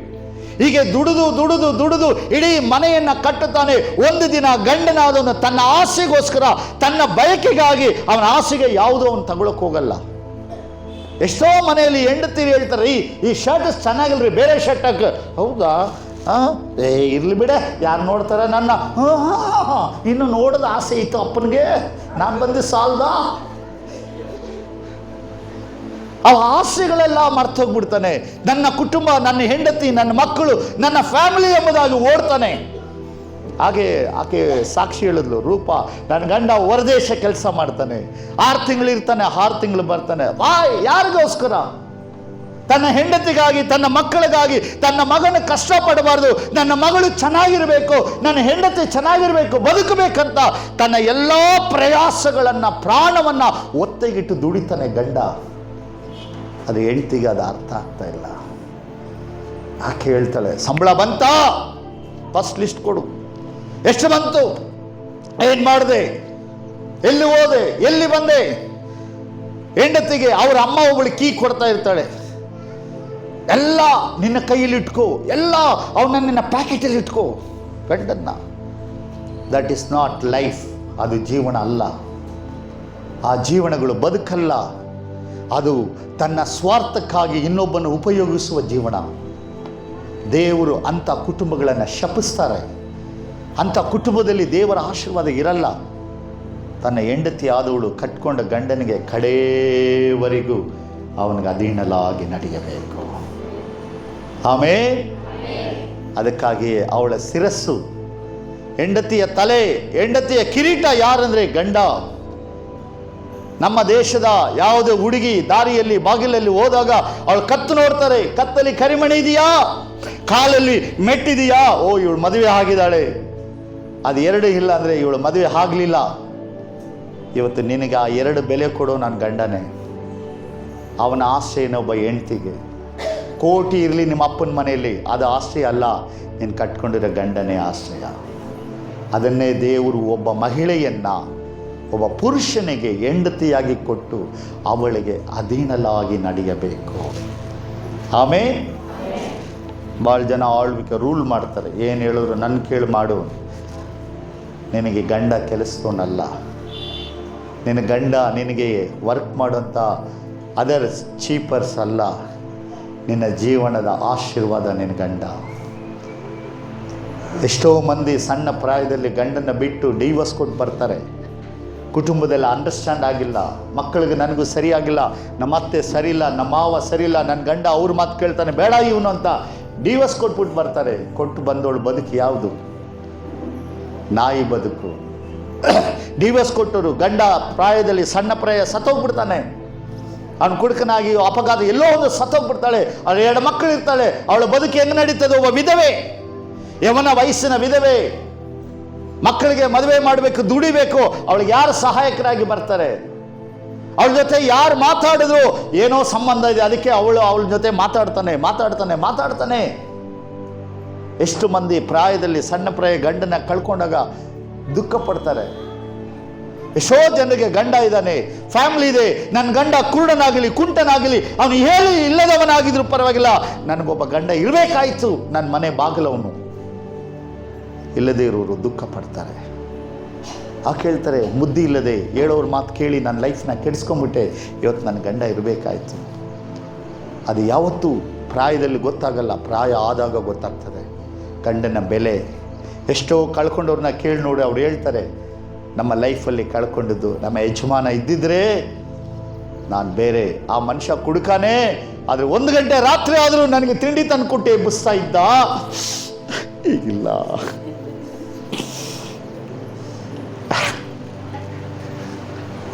ಲೈಫ್ ಹೋದ ಮೇಲೆ ಗೊತ್ತಾಗ್ತದೆ, ಇರುವಾಗ ಗೊತ್ತಾಗಲ್ಲ. ಆದರೆ ದೇವರ ಮಕ್ಕಳು ಒಂದು ಅರ್ಥ ಮಾಡ್ಕೊಳ್ಳಿ, ಯುವರ್ ಲೈಫ್, ಯುವರ್ ಹಸ್ಬೆಂಡ್ ನಿನ್ನ ದೊಡ್ಡ ಆಸ್ತಿ, ನಿನ್ನ ಗಂಡ. ಆಮೇಲೆ ಏನೋ ಗೊತ್ತಿಲ್ಲ, ಕೆಲವ್ರು ಬೈತಾ ಇದ್ದಾರೆ, ಪಾಸ್ಟ್ರೇ ನೀನು ಅಲ್ಲಿ ಹೇಳ್ತೀಯ, ನನಗೆ ಗೊತ್ತಯ್ಯ ಅವನ ಬಂಡವಾಳ, ನೀನು ಒಂದು ದಿನ ಬಾ ನನ್ನ ಜೊತೆ ಸಂಸಾರ ಮಾಡೋದು ಗೊತ್ತಾಗ್ತದೆ ಅವನು ಹೆಂಗೆ ಅಂತ ಈಸಿಯಾಗಿ ಹೇಳ್ಬಿಡ್ತೀಯಾ. ಸರಿ ಇರಲಿ, ಬಂದಿದ್ದೀನಿ, ಹೇಳಲೇಬೇಕಲ್ಲ. ಹಲ್ಲೆಲೂಯ. ಹೆಂಡತಿ, ಇದೇ ವಾಕ್ಯ ಎಫೆಸ ಪತ್ರಿಕೆಯಲ್ಲಿ ಈಗ ಓದಿದ್ರಲ್ಲ, ಅದೇ ವಚನಕ್ಕೆ ಅನುಗುಣವಾಗಿ ಇನ್ನೊಂದು ವಾಕ್ಯ ಇದೆ ನೋಡಿ, ಕೆಳಗಡೆ 26ನೇ ವಚನ ಓದ್ತೀರಾ? ಪ್ರಕಾರವೇ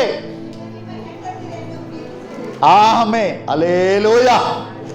ಬ್ರದರ್ ಓದ್ತೀರಾ ಒಬ್ರು? ಪತಿಯರೇ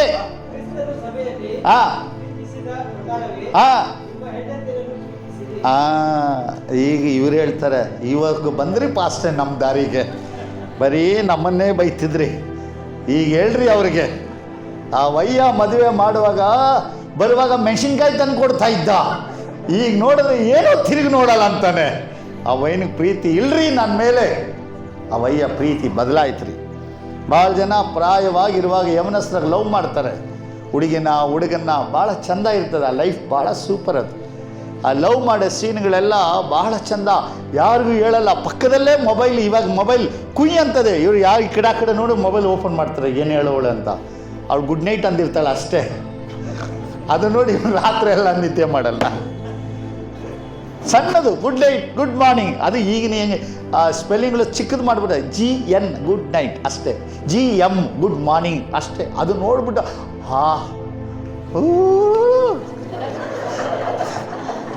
ಕೆಲವ್ರು ಏನು ಮಾಡ್ತಾರೆ, ಫೋಟೋ ಹಚ್ಕೊಂಡ್ಬಿಟ್ಟಿರ್ತಾರೆ. ಮದುವೆ ಆಗುತ್ತೆ, ಅವಳಿಗಾಗಿ ತ್ಯಾಗ ಮಾಡ್ತಾರೆ, ಅವಳು ಮಾಡ್ಕೊಳ್ಳಲ್ಲ ಅಂದ್ರೆ ಕುಡಿದು ಬಿಡ್ತಾನೆ. ಕುಡಿದು ಬಿಡಲಿ, ಈ ಸಾರಾಯಿ ಶಿಷ್ಯೆಯಲ್ಲಿ ನನ್ನವಳು ಕಾಣ್ತಾಳೆ. ಅವಳು ಹೇಳ್ದ, ಅಯ್ಯೋ ಪಾಪಿ, ಏನಾರು ನಾಳೆ ಬೆಳಗ್ಗೆ ನೀನು ಎತ್ತಿಲ್ಲ, ನನ್ನ ಎಡಕ್ಕೆ ಹಾರಾಕು. ಓ ಸ್ವಾಮಿ, ಈ ಮಗ ಏನಾದರೂ ಮಾಡ್ಕೊಂಡ್ಬಿಡ್ತಾನೆ. ಇಲ್ಲ ಕಣ್ರಿ, ಹೇಳ್ರಿ, ಬೆಳಗ್ಗೆ ಮಾತಾಡ್ತೀನಿ ರೀ. ರೈಟ್. ಪ್ರೀತಿ ಏನ್ರಿ ಪ್ರೀತಿ? ಪ್ರಪಂಚದಲ್ಲಿ ಸೈತಾನ ಕೂಡ ಮನುಷ್ಯನ ಪ್ರೀತಿ ಮಾಡಲಿಲ್ಲ, ಅವನು ಕೂಡ ಹುಡುಗಿನೇ ಪ್ರೀತಿ ಮಾಡ್ದ. ಯಾರು? ಆದಾಮನ ದೇವರು ಸೃಷ್ಟಿ ಮಾಡಿದ್ರು, ಏನೇನು ತೋಟದಲ್ಲಿ ಇಟ್ಟಿದ್ರು. ಅವನು ಒಬ್ಬನೇ ಬಹಳ ವರ್ಷ ಇದ್ದ, ಅವನು ಒಂದು ದಿನ ಕೂಡ ಆ ತೋಟಕ್ಕೆ ಬರಲೇ ಇಲ್ಲ.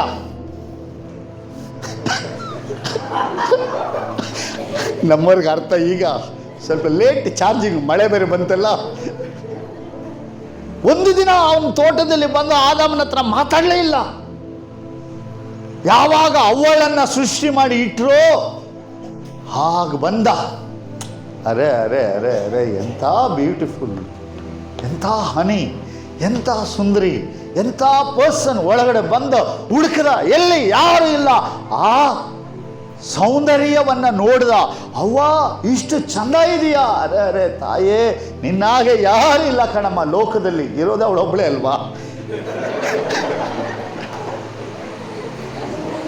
ಅವನೇ ಯಾಮಾರ್ಬಿಟ್ಟ ಅವಳನ್ನ ನೋಡಿ. ಹೇಳ್ದ, ಒಂದು ಕೆಲಸ ಮಾಡು, ಹಣ್ಣು ತಿಂದು ನೋಡು ನೀನು ಹೆಂಗಿರ್ತೀಯ. ಹ್ಞೂ ಅಂದ, ಹೋಗ್ಬಿಟ್ಟ. ಇವತ್ತು ಭಾಳ ಜನ ಈ ಉಜ್ಜೀವನ ಲೋನ್ ಕೊಡೋರು, ಏನೋ ಕ್ಯಾಪಿಟಲ್ ಲೋನ್ ಕೊಡೋರು, ಸಂಘ ಲೋನ್ ಕೊಡೋರೆಲ್ಲ ಗಂಡಸರು ಕೊಡೋದೇ ಇಲ್ಲ. ಅವ್ನು ಕೊಡೋದೆಲ್ಲ ಯಾರಿಗೆ?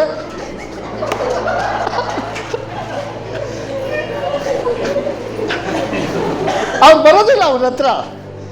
ಅವನು ಕುಡಿದು ಯಾವನ ಲೋನ್ ಕೊಟ್ಟನ ಬಾರೋ ಅಂತಾನೆ. ಅವನು ಬೇಡ ಅಕ್ಕಯ್ಯ,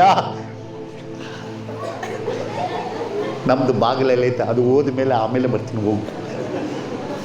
ಅವ್ರಿಗೆ ಭಾಳ ಲೋನ್. ಎಷ್ಟು ಮಂದಿ ನೋಡಿ ಬರೀ ಲೋನ್ ಲೋನ್ ಲೋನ್, ಕಾಸು ಎಲ್ಲರಿಗೂ ಕೊಡಲ್ಲ. ಗಂಡಸರು ಒಬ್ಬರು ನಂಬಲ್ಲ, ಬರೀ ಇವನೇ ನಂಬ್ತಾರೆ. ಯಾಕಂದ್ರೆ ಅವ್ರು ಕರೆಕ್ಟ್ ಕೊಡ್ತಾರೆ. ಕೆಲವು ಮನೇಲಿ ದೊಡ್ಡ ಸಮಸ್ಯೆ, ಗಂಡ ಬ್ಯಾಂಕಲ್ಲಿ ಲೋನ್ ತೊಗೊಂಡು ಸಾಲ ಕಟ್ಬಿಡ್ತಾನೆ, ಹೆಂಡತಿ ಹತ್ರ ಲೋನ್ ತೊಗೊಂಡ್ರೆ ಕಟ್ಟೋಕ್ಕಾಗಲ್ಲ. ಹೆಂಡತಿ ಹತ್ರ ಇಲ್ಲ, 2,000 ಇದ್ರೆ ಕೊಡ್ರೆ ನಾಳೆ ಕೊಡ್ತೀನಿ. ಕಾಸಿಲ್ಲಪ್ಪ ನನ್ನ ಹತ್ರ, ನೋಡೇ ಆ ಪಕ್ಕದಲ್ಲಿ ಆ ರಾಮಕ್ಕನ ಹತ್ರ ಕೇಳ್ಕೊಂಬಾರೆ. ಇಲ್ಲಪ್ಪ ಕಷ್ಟ ಆಗ್ತದೆ. 2 ದಿನ ಕೊಟ್ಬಿಡ್ತೀನಿ ಕಣೆ. ನೀನು ಹಂಗೆ ಹೇಳೋದು, ಕೊಡೋದೇ ಇಲ್ಲ. ಇಲ್ಲ ಕಣ ಕೊಟ್ಬಿಡ್ತೇನೆ. ಸರಿ ಕೇಳ್ಕೊಂಬರ್ತೀನಿ ಇರು. ಹೋಗಿ ಬಂದ್ರೆ ಆ ಅಮ್ಮ ಹೇಳಿದ್ರೆ ನಾಳೆ ಸಂಜೆ ಕೊಡಂದ್ರೆ ಕೊಡ್ತಾರೆ, ಇಲ್ಲ ಕೊಡ ಆಯ್ತು ಕೊಟ್ಬಿಡ್ತೀನಿ ಅಂತೇಳಿ ಹಿಂಗೋಗಿ ಹಿಂಗೆ ಬಂದು ಒಳಗಡೆ ಕಾಸು ಎತ್ತು ಕೊಟ್ಬಿಡ್ತಾರೆ. ಅಲ್ಲೇ ಇರ್ತದೆ. ಎಲ್ಲೂ ದುಡ್ಡಿಲ್ಲದೆ ಇರ್ಬೋದು. ಆಗಲೇ ಪಾಸ್ಟ್ ಹೇಳಿದ್ರು, ಕಲಗಡಿಗೆ ಬ್ಯಾಂಕಲ್ಲಿ 1,000 ಕೋಟಿ ದರೋಡ ಓದ್ಕೊಂಡು ಹೋಗ್ಬಿಟ್ಟ ಅಂತ. ಅದು ಎಲ್ಲೂ ಓದ್ಕೊಂಡು ಹೋಗ್ಬೋದು. ಹೆಣ್ಣು ಮಕ್ಕಳ ಮನೆಯ ಸಾಸಿವೆ ಡಬ್ಬದಲ್ಲಿ ಮಾತ್ರ ದುಡ್ಡಿರುತ್ತೆ. ಆದರೆ ಗಂಡಸರು ಇಡೋದು ಮಾತ್ರ ಎಲ್ಲಿಟ್ಟರು ಇವ್ರಿಗೆ ಸಿಕ್ಕಾಕೊಂಡ್ಬಿಡ್ತದೆ. ಆದರೆ ಹೆಣ್ಣು ಮಕ್ಕಳು ಇಟ್ಟಿರೋ ಕಾಸು ಜನ್ಮದಲ್ಲಿ ಯಾವ ಗಂಡನೂ ತೆಗಿಯೋಕ್ಕಾಗಲ್ಲ. ಯಾವ ಯಜಮಾನ ಹೆಂಡತಿ ಎಲ್ಲಿ ದುಡ್ಡು ಇಟ್ಟಿದ್ದಾಳೆ ಅಂತ ಹುಡುಕಲಿ, ಅವನ ಕೈ ಸಿಗೋದೇ ಇಲ್ಲ. ಆದರೆ ಆಕೆ ಎಲ್ಲ ಬೇಕಾದ್ರೂ ಇಟ್ಟಿರ್ತಾಳೆ. ಎಲ್ಲೋ ಕಾಸಿಲ್ಲ ಅಂದರೆ ಇಲ್ಲಿ ಇರುತ್ತೆ. ಅದೇ ಕಾಸು ಗಂಡನಿಗೆ ಸಾಲ ಕೊಡ್ತಾರೆ. ಆದರೆ ಅದೇ ಗಂಡ 50 ಸಾರಿ ದುಡ್ಡು ಕೊಟ್ಟಿರ್ತಾನೆ, ಆ ಸಾಲ ತೀರಿರಲ್ಲ. ಸಾಲನೇ ತೀರಲ್ಲ. ಅದು ಯಾವಾಗ ಕೇಳ್ಕೊತಾ, ಊಟಕ್ಕೆ ಇಟ್ಬಿಟ್ಟು ತಟ್ಟೆ ನೀರು ಇಡ್ತಾನೆ ನೋಡು. ರೀ ಆಂಟಿ ಕೇಳ್ತವ್ರೆ, ಇರೇ ತಿಂತೀನಿ. ಇಲ್ಲ ಫಸ್ಟ್ ಹೇಳ್ಬಿಡು ಆಮೇಲೆ ತಿನ್ನು. ಪ್ಯಾಂಟಲ್ಲಿ ಇದೆ ಕಣೆ, ಹೌದಾ ಇರು 1 ನಿಮಿಷ ನೋಡ್ಕೊಂಬರ್ತೀನಿ. ಇಲ್ಲ ಕಣೆ ಹಾಕ್ಬಿಡ. ಇಲ್ಲ ಫಸ್ಟು ಅವ ಆಂಟಿ ಕೊಡ್ತಾಳೆ, ಆಮೇಲೆ ನಾಳೆ ಕೊಡಲ್ಲ ನೋಡ್ಕೊ. ಹೋಗು. ನೆಕ್ಸ್ಟ್ ನಾಳೆ ಸಂಜೆ, ರೀ 2,000. ನೆನ್ನೆ ಕೊಟ್ಟಿಲ್ಲ. ನೆನ್ನೆ ಕೊಟ್ಟಿದ್ದು ರೇಷನ್ ತಂದುಬಿಟ್ಟೆ. ಈಗ ಆಂಟಿ ಕೇಳ್ತವಳೆ, 1,000 ಇದೆ ಕಣೆ. ಸರಿ ಆಯ್ತು ಕೊಡು. ಮತ್ತೆ 3 ದಿನ, ರೀ ಆಂಟಿ ನೆನ್ನೆ 1,000, ಅದು ಮಗು ಫೀಸ್ ಕಟ್ಬಿಟ್ಟೆ, ಆಂಟಿ ಕೊಡ್ಬೇಕು ಕೊಡು. 6 ವರ್ಷ ಆದರೆ 2,000 ಸಾಲ ತೀರಲ್ಲ. ಅರೆ ಭಯಾನಕ. ಆದರೆ ಬೈಬಲ್ ಹೇಳ್ತದೆ, ಇಂಥ ಹೆಂಡತಿನ ಪ್ರೀತಿ ಮಾಡು ಅಂತ. ಎಂಥ ಹೆಂಡತಿ? 6 ವರ್ಷ ಸಾಲ ಮಾಡಿದ್ರು ತೀರದ ವೈಫ್ನ ಏನು ಮಾಡು? ಪ್ರೀತಿ ಮಾಡು. ಗಂಡಂದರೆ ನಿಮ್ಮ ಹೆಂಡತಿನ ಪ್ರೀತಿಸ್ರಿ. ಲವ್ ಮಾಡುವಾಗ ತುಂಬ ಪ್ರೀತಿಸ್ತಾರೆ. ಯಾರ್ಯಾರೆಲ್ಲ ಲವ್ ಮಾಡಿ ಇಷ್ಟಪಟ್ಟು ಮದುವೆ ಆದರೂ ಅವ್ರ ಜೀವನದಲ್ಲಿ ತುಂಬ ಕಷ್ಟ, 98% ಭಾಳ ಕಷ್ಟ ಅನುಭವಿಸ್ತಾರೆ. ಆದರೆ ನಾ ಹೇಳ್ತೀನಿ, ಲವ್ ಮಾಡಬೇಕು, ಮದುವೆ ಆದಮೇಲೆ ಲವ್ ಮಾಡಬೇಕು. ಆಮೇಲೆ ಮದುವೆ ಆದಮೇಲೆ ಹೆಂಡ್ತಿನ ಪ್ರೀತಿಸ್ಬೇಕು. ಆದರೆ ಭಾಳ ಜನ ಮದುವೆ ಆಗಕ್ಕೆ ಮುಂಚೆ ಪ್ರೀತಿ ಮಾಡ್ತಾರೆ, ಮದುವೆ ಆದಮೇಲೆ ಅದಕ್ಕೆ ಡಿವೋರ್ಸ್ ಕೊಟ್ಬಿಡ್ತಾರೆ. ಮದುವೆ ಆದಮೇಲೆ ಹೇಳ್ತಾರೆ, ನೀನು ಅವತ್ತು ಚೆನ್ನಾಗಿ ಕಂಡೆ, ಯಾಮಾರ್ಬಿಟ್ಟೆ, ಈಗ ಗೊತ್ತಾಯ್ತು ನೀನು ದೊಡ್ಡ ಬಿಗ್ ಬಜಾರಿ ಅಂತ. ನನ್ನ ಹಣೆ ಬಾರ, ಏನು ಮಾತಾಡ್ಲಿ, ಹಣೆ ಬಾರ ನಡಿ. That's different. ಒಬ್ಬ ಪುರುಷನಾದವನು ಹೆಂಡತಿಯನ್ನು ಪ್ರೀತಿ ಮಾಡಬೇಕು.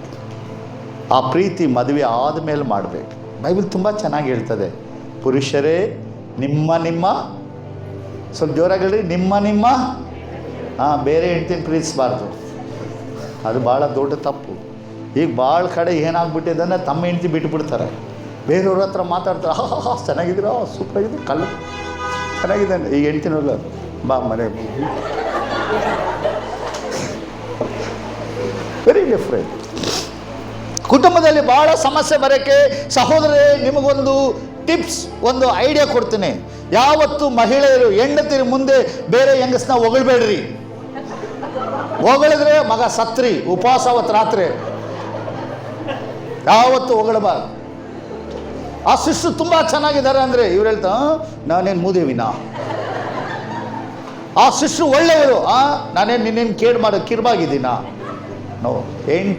ಹೆಂಡತಿ ಮುಂದೆ ಕುಟುಂಬಗಳಲ್ಲಿ ಸಮಸ್ಯೆಗಳು ಬರಬಾರ್ದು. ಹೆಂಡತಿನ ಯಾವತ್ತೂ ವಿರೋಧಿಸಬಾರ್ದು. ಅಂದರೆ ಸಿಂಪಲ್ ಕಾರ್ಯ ಅಂದರೆ ಅವ್ರ ಮುಂದೆ ಬೇರೆ ಹೆಂಗಸನ್ನ ಹೊಗಳಬಾರ್ದು. ಬೇರೆಯವ್ರ ಹತ್ರ ನಗ್ತಾ ಮಾತಾಡಬಾರ್ದು. ನಗದು ಮಾತಾಡದೆ ಅವತ್ತೇ ಕಡೆ ನಗೋದು. ಹಲ್ಲೆಲೂಯಾ. ಪವರ್ಫುಲ್ ಉಳ್ಳವರು. ಗಂಡಸರು ಕೆಲವರು ಯೋಚನೆ ಮಾಡ್ತಾರೆ, ಈ ಐಡಿಯಾ ಗೊತ್ತಿಲ್ಲದೆ ತಪ್ಪು ಮಾಡಿಬಿಟ್ನೆ ಅಲ್ಲ, ತಪ್ಪು ಮಾಡಿಬಿಟ್ಟೆ. ಎನಿ ಕಾಸ್ ಫ್ಯಾಮಿಲಿ ಒಳಗಡೆ ಯಾವ ಕಾರಣದಲ್ಲೂ ಹೆಂಡತಿ ಗಂಡನ ಮೇಲೆ ಸಂದೇಹ ಬೀಳಬಾರ್ದು, ಗಂಡ ಹೆಂಡತಿ ಮೇಲೆ ಸಂದೇಹ ಪಡಬಾರ್ದು, ಸಂದೇಹ ಪಟ್ಟು ಜೀವನ ಮಾಡಬಾರ್ದು, ಅನುಮಾನ ಪಟ್ಟು ಜೀವಿಸಬಾರ್ದು, ಜಗಳ ಆಡಿ ಜೀವಿಸಬೇಕು. ಆ ರಾತ್ರಿ ಮರ್ತೋಗ್ಬೇಕು, ಮಾರನೇ ದಿನದ ಬೆಳಗ್ಗೆ ನಮ್ಮ ಮನೆ ನಮ್ಮದು ಗಟ್ಟಿಯಾಗಿರಬೇಕು. ಯಾವಾಗ ಅನುಮಾನ ಪಟ್ಟು ಜಾಗ ಕೊಡ್ತಿರೋ ನಿಮ್ಮ ಲೈಫನ್ನ ಹಾಳು ಮಾಡ್ಕೊಳ್ತೀರಾ. ಯಾರು ಯಾವುದೇ ಕಾರಣದಲ್ಲಿ ಅನುಮಾನ ಪಡಬಾರ್ದು. ಆಮೇಲೆ ಪಾಸ್ಟ್ ಹೇಳಿದ್ರಂತ ಹೆಂಡ್ತಿಗೆ ಗೊತ್ತಿಲ್ಲದೆ ಬೇರೆಯವ್ರನ್ನ ಪ್ರೀತಿ ಮಾಡಬೇಡ್ರಪ್ಪ ತಂದೆ, ಆಮೇಲೆ ಮತ್ತೆ ನಾನು ಬರಬೇಕು ಈ ಊರಿಗೆ, ಅವರೇ ಐಡಿಯಾ ಕೊಟ್ಟರು ಅಂತೇಳಿ ಕೇಳಬಾರ್ದು. ದೇವ್ರು ನೋಡ್ತಾರೆ. ಓಕೆ, ಅದು ಗೊತ್ತಿಲ್ಲ, ಕಷ್ಟ ನಮ್ಮ ಯಾಕೆ, ಆಮೇಲೆ ಪಾಸ್ಟ್ ಹೇಳಿದ್ರು ಅಂತ ಮಾಡಿಬಿಡ್ಬೇಡ್ರಿ. ನಮ್ಮ ಕುಟುಂಬವನ್ನು ಪ್ರೀತಿಸ್ಬೇಕು. ಗಂಡನಾದವನು ಹೆಂಡತಿಗೆ ಕೊಡಬೇಕಾಗಿದ್ದು ಒಂದೇ ಒಂದು ಏನಂದರೆ, ಅವಳಿಗೆ ಪ್ರೀತಿಯನ್ನು ಕೊಟ್ಟರೆ ಸಾಕು, ಇಡೀ ನಿನ್ನ ಕುಟುಂಬವನ್ನು ಅವಳು ಸಂಭಾಳಿಸಿ ನಡೆಸ್ತಾಳೆ. ನೋಡ್ರಿ, 1000 ಕಷ್ಟ ಬರಲಿ ಗುಳೋ ಅಂತ ಅಳ್ತಾರೆ ಸಮಸ್ಯೆ ಬಂದಾಗ ಹೆಂಗಸರು, ಆದರೆ ಅವ್ರನ್ನ ಸರಿ ಮಾಡೋದು ಯಾರಿಗೆ ಗೊತ್ತಿಲ್ಲ ಅವ್ರಿಗೆ. ಅದೇ ಗಂಡ ಬರಲಿ, ಒಂದೇ ಒಂದು ಮಾತು, ಈಗ ಆಯಿತು ನಿನ್ನ ಮಗ ಹಿಂಗೆ ಮಾಡ್ದ, ನಿನ್ನ ಮಗಳು ಹಿಂಗೆ ಮಾಡಿದ್ರು, ಈಗ ಮಾಡಲ್ಲ, ನಾನು ಯಾಕಿರ್ಬೇಕು, ನಾನು ಸದಾ ಬರೀ ಚೆನ್ನಾಗಿ, ನಾನು ಹೆಂಗಪ್ಪ ಹೇಳಲ್ಲ ಗಂಡ. ನಿಲ್ಸು ಏನಾಯ್ತು ಬಿಟ್ಟ, ನಾನಿದ್ದೀನಿ ನೋಡ್ಕೊಳ್ತೀನಿ ಬಿಡು, ಆಯಿತು ಒಂದು ಚಾ ಮಾಡ್ಕೊಂಬ ತಗೊಂಬಂದಿಟ್ಲು, ಮುಗಿದೋಯ್ತು. 1 ತಾಸು ಅವಳು ಹೆಂಡ್ತಿನ ಒಂದು ಮಾತಲ್ಲಿ ಅಡಗಿಸ್ ಪವರ್ ಇದೆ, ಆದರೆ ಅದು ನಮ್ಮ ಜನ ಮಾಡಲ್ಲ, ಅಷ್ಟೇ ಸಮಸ್ಯೆ. Very different. ಒಂದೇ ಒಂದು ಚಿಂತೆ ಇಲ್ಲ ಬಿಡೆ, ನಾನು ನೋಡ್ಕೊಳ್ತೀನಿ ಅಂದರೆ ಆಯಿತು. ಟೀ ಬೇಕಾ ಕಾಫಿ ಬೇಕಾ, ಟೀ ತಂಬ, ಅದ್ರ ಜೊತೆ ನಾ ಬಿಸಿ ತರಲ್ಲ, ಅದೇ ಪ್ರೀತಿ. ಸಿಂಪಲ್ ಒಂದು ಪ್ರೀತಿ ಹೋಲ್ ಫ್ಯಾಮಿಲಿಯನ್ನೇ ಅಡಗಿಸ್ಬಿಡ್ಬೋದು. ಇವತ್ತು ನಮ್ಮ ಜನ ಅದು ಮಾಡಲ್ಲ. ಒನ್ ವೇ, ಏನ್ರಿ ಊಟ ರೀ, ಬೇಕಾ ರೀ, ಅದ್ಯಾಕೆ ಬಾಯಿ ತೆರೆದೇಳು, ಒನ್ ವೇ ಇಲ್ಲ, ಫ್ರೀಡಮ್. ದೇವರು ವಾಕ್ಯ ಹೇಳ್ತದೆ, ಗಂಡನಾದವನು ಹೆಂಡತಿ ಜೊತೆ ಸಮಯ ಕಳಿಬೇಕು. You spend time with your family. ಗಂಡ ಆದವನು ಹೆಂಡತಿ ಜೊತೆ ಸಮಯ ಕಳಿ, ಹೆಂಡತಿನ ವಿಚಾರಿಸು. ಹೆಂಡತಿ ನಿನ್ನ ಮನೆ ನಡೆಸ್ತಾಳೆ, ನಿನ್ನ ಮಕ್ಕಳನ್ನ ಪೋಷಿಸ್ತಾಳೆ, ನಿನ್ನ ಮಕ್ಕಳಿಗೋಸ್ಕರವಾಗಿ ತಾನು ಏಸಿಗೆ ಆದರೂ ತನ್ನ ಮಕ್ಕಳನ್ನು ಕ್ಲೀನ್ ಮಾಡ್ತಾಳೆ. ಯಾವ ಗಂಡ ತನ್ನ ಮಗು ಏಸಿಗೆ ಮಾಡಿ ಟಾಯ್ಲೆಟ್ ಮಾಡಿ ವಾಶ್ರೂಮ್ನಲ್ಲಿ ನೀರು ಹಾಕಿ ತೊಳೆದಿದ್ದ ಚರಿತ್ರೆ ಭಾಳ ಕಡಿಮೆ. ಅದಕ್ಕೆ ಅಕ್ಕಸ್ ಮಾಡಿದ ಕೂಡಲೇ ಎಲ್ಲೇ ಇದೆಯಾ ಬರ ಇಲ್ಲಿ ನೋಡೆ ನಿನ್ನ ಮಗು ಏನು ಮಾಡಿದೆ, ಇರ್ರಿ ಬಂದೆ. ತಾಯಿ ಹೋಗಿ ತೊಳೆದು ರೆಡಿ ಮಾಡಿ ಕೊಟ್ಟಾಗ ಮಗ ಹೇಳ್ತಾರೆ, ಚಿಚ್ಚಿ ನನ್ನ ಬಂಗಾರಿ ಅಂತ ಎತ್ತುತ್ತಾರೆ ಅಪ್ಪ. ಅವಳೆ ಅವಳು ತೊಳೆದು ಕೊಟ್ಟರೆ ಬಂಗಾರನೂ ಬರ್ತದೆ. ಎಂಥ ಬ್ಯೂಟಿಫುಲ್ ಅಲ್ಲ ವೈಫ್. ಅವಳನ್ನ ತಿಳ್ಕೊಳ್ಳೋದಿಲ್ಲ ಭಾಳ ವೇಳೆ ನಾವು. ಅವಳು ಮನೆಗಾಗಿ ಕೆಲಸ ಮಾಡ್ತಾಳೆ, ನಮ್ಮನ್ನೆಲ್ಲ ರೀತಿ ಕಾಯ್ತಾಳೆ. ಅವಳಿಗೆ ಜ್ವರ ಬಂದರೂ ಎದ್ದು ಟಿಫನ್ ಮಾಡ್ತಾಳೆ. ಅವಳು ಹುಷಾರಿಲ್ಲ ಅಂದರೆ ಮಕ್ಕಳನ್ನ ಸ್ಕೂಲ್ಗೆ ರೆಡಿ ಮಾಡ್ತಾಳೆ. ಅದನ್ನು ಅನೇಕ ವೇಳೆ ಪುರುಷ ಗಂಡ ಅವಳನ್ನು ತಿಳ್ಕೊಳ್ಳಲ್ಲ. ಅದರಿಂದ ಅವಳ ಪ್ರೀತಿ ಇಲ್ಲದೆ ಅವಳು ಸೊರಗುತ್ತಾಳೆ. ಗಂಡ ಆದವನು ವಾಕ್ಯ ಹೇಳ್ತದೆ, ಒಂದು ಸಾರಿ ಅವಳ ಜೊತೆ ಮಾತಾಡಿಬಿಟ್ರೆ ಅವಳಿಗೆ 1000 ವಾಟ್ಸ್ ಪವರ್ ಬಂದಂಗೆ ಬರುತ್ತೆ. ಅದೇ ಕುಟುಂಬ ನಡೆಸುವ ಗಂಡನಾದವನು ಹೆಂಡತಿನ ಪ್ರೀತಿ ತೋರಿಸು. ಆಮೇಲೆ ಒಂದು ಗಂಡ ಹೆಂಡತಿ ಜಗಳ ಬಂತು. ಜಗಳ ಬಂದಾಗ ಗಂಡ ಪೇಪರಲ್ಲಿ ಬರ್ಕೊಂಬಂದು ಹೇಳ್ದ, ನಾಳೆ ಬೆಳಗ್ಗೆ ಬ್ಯಾಂಗ್ಳೂರು ಡ್ಯೂಟಿಗೆ ಹೋಗ್ಬೇಕು, ನಾನು 5 ಗಂಟೆ ಬಸ್ಸಿಗೆ ಹೋಗಬೇಕು, ನಾನು ಎಬ್ಬಿಸು ಅಂತ ಚೀಟಿಯಲ್ಲಿ ಬರೆದಿಟ್ಟಿದ್ದ. 5 ಗಂಟೆಗೆ ಎಬ್ಬಿಸು, ಬೆಳಗ್ಗೆ ಬಸ್ಸಿಗೆ ಹೋಗ್ಬೇಕು ನಾನು ಅಂತ ಬರೆದು ಹೆಂಡ್ತಿ ಮುಂದೆ ತೋರಿಸ್ಬಿಟ್ಟು ಇಟ್ಬಿಟ್ಟು ಮಲ್ಕೊಂಡ. ಇವನು ಹಿಂಗೆ ಮಲಗ್ದ, ಅವಳು ಹಿಂಗೆ ಮಲಗಿದ್ಲು. ನಿದ್ದೆ ಮಾಡಿಬಿಟ್ಟ. ಕಣ್ಬಿಟ್ರೆ 7 ಗಂಟೆ. ಎದ್ದ, ಟೈಮ್ ಆಗೋಯ್ತು. ಎದ್ದು ಹಾಗೆ ಬಾತ್ರೂಮ್ ಹೋಗಿ ಸ್ನಾನ. ಈ ಮನೆಯಲ್ಲಿ ಜನ ಇದ್ದಾರ, ಯಾರಿದ್ದಾರೆ ಹೇಳ್ತೀನಿ, ಒಬ್ಬರಿಗಾದರೂ ನೆನಪಿದೆಯಾ, ಯಾರು ಏನು ಗಮನಿಸಲ್ಲ, ಯಾರಿಗಾಗಿ ದುಡಿಬೇಕು, ಯಾರಿಗಾಗಿ ಸಾಯಬೇಕು, ಹಾಗೆ ಈಗ ಕೂಗಾಡ್ತಾ ಇದ್ದ. ಯಾಕೆ ಮಾತಾಡಲ್ಲ ಅಲ್ಲಿ ಹೆಂಡ್ತಿ ಹತ್ರ. ಅವಳು ಬಂದ್ಲು, ಉಶ್ ಅಂದ್ಲು, ಹಿಂಗದ್ಲು. ಹತ್ರ ಬಂದು ದಿಂಬ ಹತ್ರ ಒಂದು ಚೀಟಿ ಇದೆ, ತೋರಿಸ್ಲು. 5 ಗಂಟೆ ಆಯಿತು ಎದ್ದೇಳು ಅಂತ.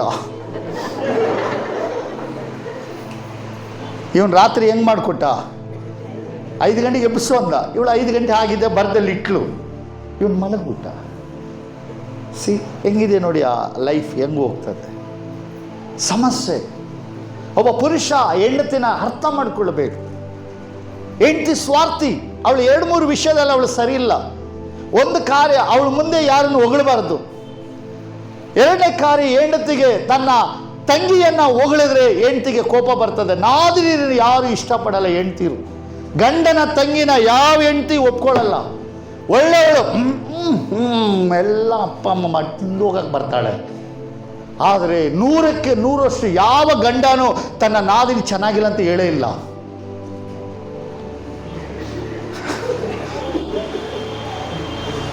ಅಲ್ಲ, ಯಾವ ಗಂಡ ಹೇಳೋಣ ನಿನ್ನ ತಂಗಿ ಸರಿ ಇಲ್ಲ ಅಂತ ಹೇಳಲೇ ಇಲ್ಲ. ಅವಳು ಸೂಪರಾಗಿ ಅವಳು ಅಂತಾರೆ. ಸ್ವಲ್ಪ ಲೇಟ್ ಆಗಿದ್ರೆ ಇವಳು ಸಿಗ್ತಾ ಇದ್ಲು, ಅವಸರ ಬಿದ್ದೆ BTS ಬಸ್ ಇದ್ದಂಗೆ ಇವಳು ಸಿಕ್ಬಿಟ್ವಿ. ಎಲ್ಲ ಮನೆಯಲ್ಲಿ ನೋಡ್ರಿ, ಮೊದಲನೇ ಹುಡುಗಿಯಿಂದ 2ನೇ ಹುಡುಗಿ ತುಂಬ ಚೆನ್ನಾಗಿರ್ತಾಳೆ. ಆಗ ಇವನಿಗೆ ನಾನು ಕಟ್ಕೊಂಬಿಟ್ಟೆ ಇವಳನ್ನ, ಅದು ಯಾವತ್ತು ಹೆಂಡತಿ ತಂಗಿ ಸರಿ ಇಲ್ಲ ಅಂತ ಯಾವ ಗಂಡನೂ ಹೇಳಲ್ಲ. ಅವಳಿಗೆ ಎಲ್ಲರ ಮೇಲೆ ಇಷ್ಟ. ಅದೇ ಹೆಂಡತಿಗೆ ಗಂಡನ ತಂಗಿ ಇಷ್ಟನ ಯಾರಿಗಾದ್ರೂ ಕೇಳಿ. ಗಂಡನ ತಂಗಿ ಅಕ್ಕ ಇಷ್ಟ ಆಗ್ತದೆ ಕೇಳಿ ನೋಡ್ರಿ. ಅಷ್ಟೇ. ಯಾರು ನಿಮ್ಮಪ್ಪ ಸರಿಲ್ಲ ಕಣೆ, ಅವನೊಬ್ಬ ಲದ್ದಿದ್ದಂಗೆ, ಅವ್ರ ತಂಗಿ ಅಂದರೆ ಎಲ್ಲ ಕೊಟ್ಟುಬಿಡ್ತಾನೆ, ನನ್ನ ರೋಡಿಗೆ ಬಿಟ್ಬಿಡ್ತಾನೆ ಕಣೆ, ಅವನು ಸ್ವಲ್ಪ ಹತೋಟಿಯಲ್ಲಿ ಇಡಬೇಕು. ಅದೇ ಗಂಡ ಆದವನು ತನ್ನ ಹೆಂಡತಿಯ ತಂಗಿಗೆ ಅಕ್ಕನಿಗೆ ತನಗೇನಾದರೂ ಕೊಡ್ತಾನಂದರೆ ನಿಮ್ಮ ಭಾವ ಯಾವಾಗಲೂ ನಿನ್ನನ್ನೇ ಹೇಳ್ತಾರೆ ಕಣೆ. ಇಂಥ ವಿಷಯದಲ್ಲಿ ಹೆಣ್ಣು ಸ್ವಾರ್ಥಿ ಅವಳು ಭಾಳ ಬ್ಯಾಡ್ ಹ್ಯಾಬಿಟ್ ಅವಳಿಗೆ. ಅದೇ ಹೆಣ್ಣಾದವಳಿಗೆ ಇನ್ನೊಂದು ಕಡೆಯಲ್ಲಿ ತನ್ನ ಗಂಡನ ಮೇಲೆ ಇಟ್ಟಿರೋ ಪ್ರೀತಿ ನೋಡಿದ್ರೆ ಅದು ಮಾತ್ರ ಅವಳು ಬೇರೆಯವ್ರಿಗೆ ಬಿಟ್ಕೊಡಲ್ಲ. ನನ್ನ ಗಂಡನೇ ಕುಡುಕ, ಗಂಡನೇ ಜಗಳ ಬಂತು, ಒಡೆದಾಡಿದ್ರು, ಕಿತ್ತಾಡಿದ್ರು, ಮನೆಗೆ ಹೋಗ್ಬಿಡ್ತಾಳೆ. 2 ದಿವಸ ಅವ್ರ ಅಮ್ಮ ಹೇಳ್ತಾಳೆ, ಅವನಿಗೊಂದು ಬುದ್ಧಿ ಕಳಿಸ್ತೀನಿ ಕಣೆ, ಇಲ್ಲೇ ಇರೇ ಅಂತ. ಅಂತಾಳೆ. 3 ದಿನ ಆಯಿತು. ಪಾಪ ಅವ್ರು ಒಳ್ಳೆಯವರು, ಅವ್ರೇನು ಅಂಥವ್ರಲ್ಲ, ಯಾರೋ ಸೇರಿ ಅವ್ರಿಗೇನೋ ಹೇಳ್ಕೊಟ್ಬಿಟ್ರು. ಅವ್ರು ಊಟ ಮಾಡಿದ್ರು ಇಲ್ವೋ ಗೊತ್ತಿಲ್ಲ, ನಾನು ಹೋಗಿ ಬರ್ತೀನಿ ಅಂತ ಓಡಿ ಬಂದ್ಬಿಡ್ತಾಳೆ. ಯಾರ ಹತ್ರ? ಗಂಡನೇ ಬೇಕು. ಅದನ್ನು ಒಬ್ಬೊಬ್ಬ ಗಂಡನ ಅರ್ಥ ಮಾಡಬೇಕು. ಏನು ಮಾಡು, ಅವ್ರ ಅಪ್ಪನ ಮನೇಲಿ 1000 ಇಟ್ಟಿರಲಿ, ಅಲ್ಲಿ ಹೋಗಿ 100 ಫೋನ್ ಮಾಡ್ತಾಳೆ. ಊಟ ಮಾಡ್ದ, ಅಲ್ಲಿ ಬಿಸಿನೀರು ಇಟ್ಟಿದ್ದೀನಿ, ಬಿಸಿಯಾಗಿ ಇಟ್ಟಿದ್ದೀನಿ, ಆಮೇಲೆ ಇಲ್ಲ ಅಂತ ಹೋಟ್ಲಲ್ಲೇ ತಿನ್ನೋಕೆ ಹೋಗಬೇಡ, ರಾತ್ರಿದೆಲ್ಲ ವೇಸ್ಟ್ ಆಗಿಬಿಡ್ತದೆ, kg 80 ರೂಪಾಯಿ ಅಕ್ಕಿ ಗೊತ್ತಾ? ಲೇ ಅಪ್ಪ ಕರ್ಮ, ಇಡೇಲೇ ಫೋನಲ್ಲಿ, ನಾನು ತಿಂತೀನಿ ಬಿಡೆ. ಅಲ್ಲ, ನೆನಪಾಗಿ ಇಟ್ಕೋ, ತಿಂದಿಲ್ಲ ಅಂದರೆ ಫ್ರಿಜ್ಜಲ್ಲಿ ಇಟ್ಬಿಡು. ಯಾರೇ ಕೇರ್ ಮಾಡ್ತಾರೆ? ಅವಳು ಇದರಲ್ಲಿ ಒಳ್ಳೆವಳು. ಆದರೆ ತನ್ನ ಗಂಡ ಇನ್ನೊಬ್ಬನ ಹತ್ರ ಮಾತಾಡೋಕ್ಕೆ ಮಾತ್ರ ಬಿಡಲ್ಲ. ಆಗ ಭದ್ರಕಾಳು, ಅವನೇ ಚುಚ್ಚು ಬಿಡ್ತೀನಿ, ಕೊಂದು ಬಿಡ್ತೀನಿ, ಜೈಲಿಗೆ ಹೋದ್ರೂ ಪರವಾಗಿಲ್ಲ, ಸುಟ್ಟುಕೊಂಡ್ಬಿಡ್ತೀನಿ ನಿನ್ನನ್ನು ಸೇರಿಸಿ. This for the life. ಗಂಡ ಆದವನು ಹೆಂಡತಿನ ಅರ್ಥ ಮಾಡಬೇಕು, ಪ್ರೀತಿಸ್ಬೇಕು, ಅವಳೊಂದಿಗೆ ಒಗೆತನ ಮಾಡಬೇಕು, ಅವಳನ್ನ ನಡೆಸಬೇಕು. ಯಾವ ಪುರುಷ ತನ್ನ ಹೆಂಡತಿನ ಪ್ರೀತಿಸ್ತಾನೋ ಅವನನ್ನು ಕರ್ತನು ಆಶೀರ್ವದಿಸುವ. ಹಲ್ಲೆಲೂಯಾ. ಅದನ್ನೇ ನೆಪವಾಗಿ ಹೆಂಡತಿರು ಕೂಡ ಗಂಡನನ್ನು ಆಟ ಆಡಿಸ್ಬಾರ್ದು. ಭಾಳ ಜನ ಹೆಂಡ್ತಿರು, ನಿನ್ನ ಬುಗ್ರಿ ನನ್ನ ಹತ್ರ ಇದೆ ಗೊತ್ತಾ, ಹುಷಾರ್, ನೋ ಮಾಡಬಾರ್ದು. ದೇವರದು ಒಪ್ಪಲ್ಲ. ಈ ಗಂಡ ಅಧೀನವಾಗಿ ಹೆಂಡತಿ ಇರಬೇಕು, ಹೆಂಡತಿ ಗಂಡನಿಗೆ ಅಧೀನಲಾಗಿ ನಡಿಬೇಕು. ಆಗ ಗಂಡನ ಪ್ರೀತಿ ಹೆಂಡತಿ ಇರಬೇಕು. ಇವರಿಬ್ಬರಿಗೆ ಕರ್ತನು ಮಕ್ಕಳನ್ನು ಕೊಡ್ತಾರೆ. ವಾಕ್ಯ ಹೇಳ್ತದೆ, ಎಫೆಸ ಪತ್ರಿಕೆ 6ನೇ ಅಧ್ಯಾಯದಲ್ಲಿ 1ನೇ ವಚನ 2ನೇ ವಚನ ಓದ್ತೀರಾ?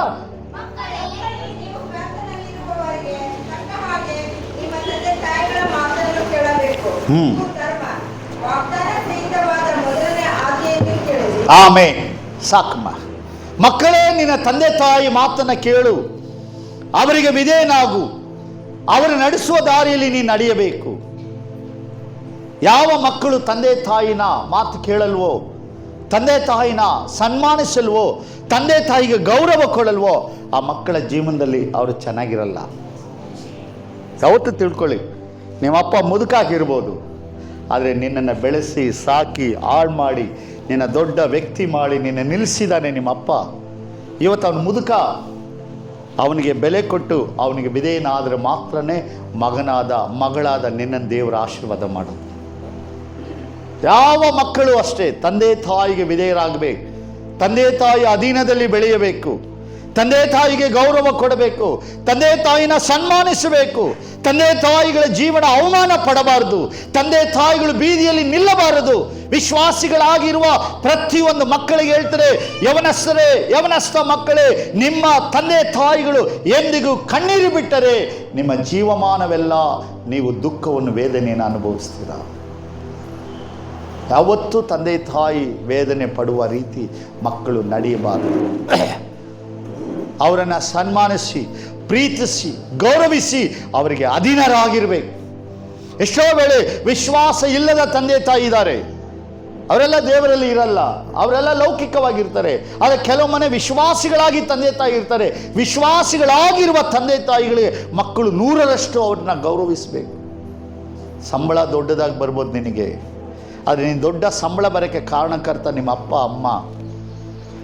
ಆದರೆ ನಿನಗೆ ಹಣ ಹೆಚ್ಚು, ನೀನು ನಿಮ್ಮ ಅಪ್ಪ ಅಮ್ಮನಿಗಿಂತ ಅಪ್ಪ ಹೆಬ್ಬೆಟ್ಟು, ಅಮ್ಮ ಹೆಬ್ಬೆಟ್ಟು. ನೀನು ಒಳ್ಳೆ ಸಿಗ್ನೇಚರ್ ಆಗಿ IT BT ಅಥವಾ ಉನ್ನತ ಕೆಲಸದಲ್ಲಿರ್ಬೋದು, ಆದರೆ ನಿನ್ನನ್ನು ಸೈನ್ ಮಾಡಲಿಕ್ಕೆ ಅವರು ಹೆಬ್ಬೆಟ್ಟಾದರು. ಅವರ ಬೆಳವಣಿಗೆ ಇಲ್ಲದೆ ನಾವು ಯಾವತ್ತೂ ಬೆಳೆಯಲ್ಲ. ತಂದೆ ತಾಯಿಗಳ ಆಶೀರ್ವಾದ ಇಲ್ಲದೆ ಜೀವನ ಯಾವತ್ತೂ ಸಾಗಲ್ಲ. ತಂದೆ ತಾಯಿನ ಯಾವತ್ತೂ ಒಬ್ಬ ಮನುಷ್ಯ ಕೀಳಾಗಿ ನೋಡಬಾರ್ದು, ಅವರಿಗೆ ಬೆಲೆ ಕೊಡಬೇಕು. ನಾವು ಕೂಡ ಅಷ್ಟೇ. ನಾವು ಮದುವೆ ಆಗಿರ್ಬೋದು, ಮಕ್ಕಳೆತ್ತಿರ್ಬೋದು, ನಾವು ಯಾವತ್ತಿದ್ರೂ ನಮ್ಮ ಅಪ್ಪ ಅಮ್ಮನಿಗೆ ಮಕ್ಕಳೇ. ನಮ್ಮ ತಾಯಿ ತೀರೋದ್ರು, ಅದಕ್ಕೆ ಮುಂಚಿತವಾಗಿ ನನ್ನ ತಾಯಿ ಬಹಳಷ್ಟು ಪ್ರಾಯ ಇತ್ತು, 70-80 ವಯಸ್ಸು ಇರ್ಬೋದು. ಅವ್ರ ಕೆಲವು ಸಮಯ ನೆನಪು ಶಕ್ತಿ ಕಡಿಮೆ ಆಗೋಯ್ತು. ಒಂದಿನ ಸಾಯಂಕಾಲ ಪ್ರಾರ್ಥನೆ ಸಮಯ ಮೇಲೆ ಪ್ರೇಯರ್ ನಡೀತಾ ಇದೆ.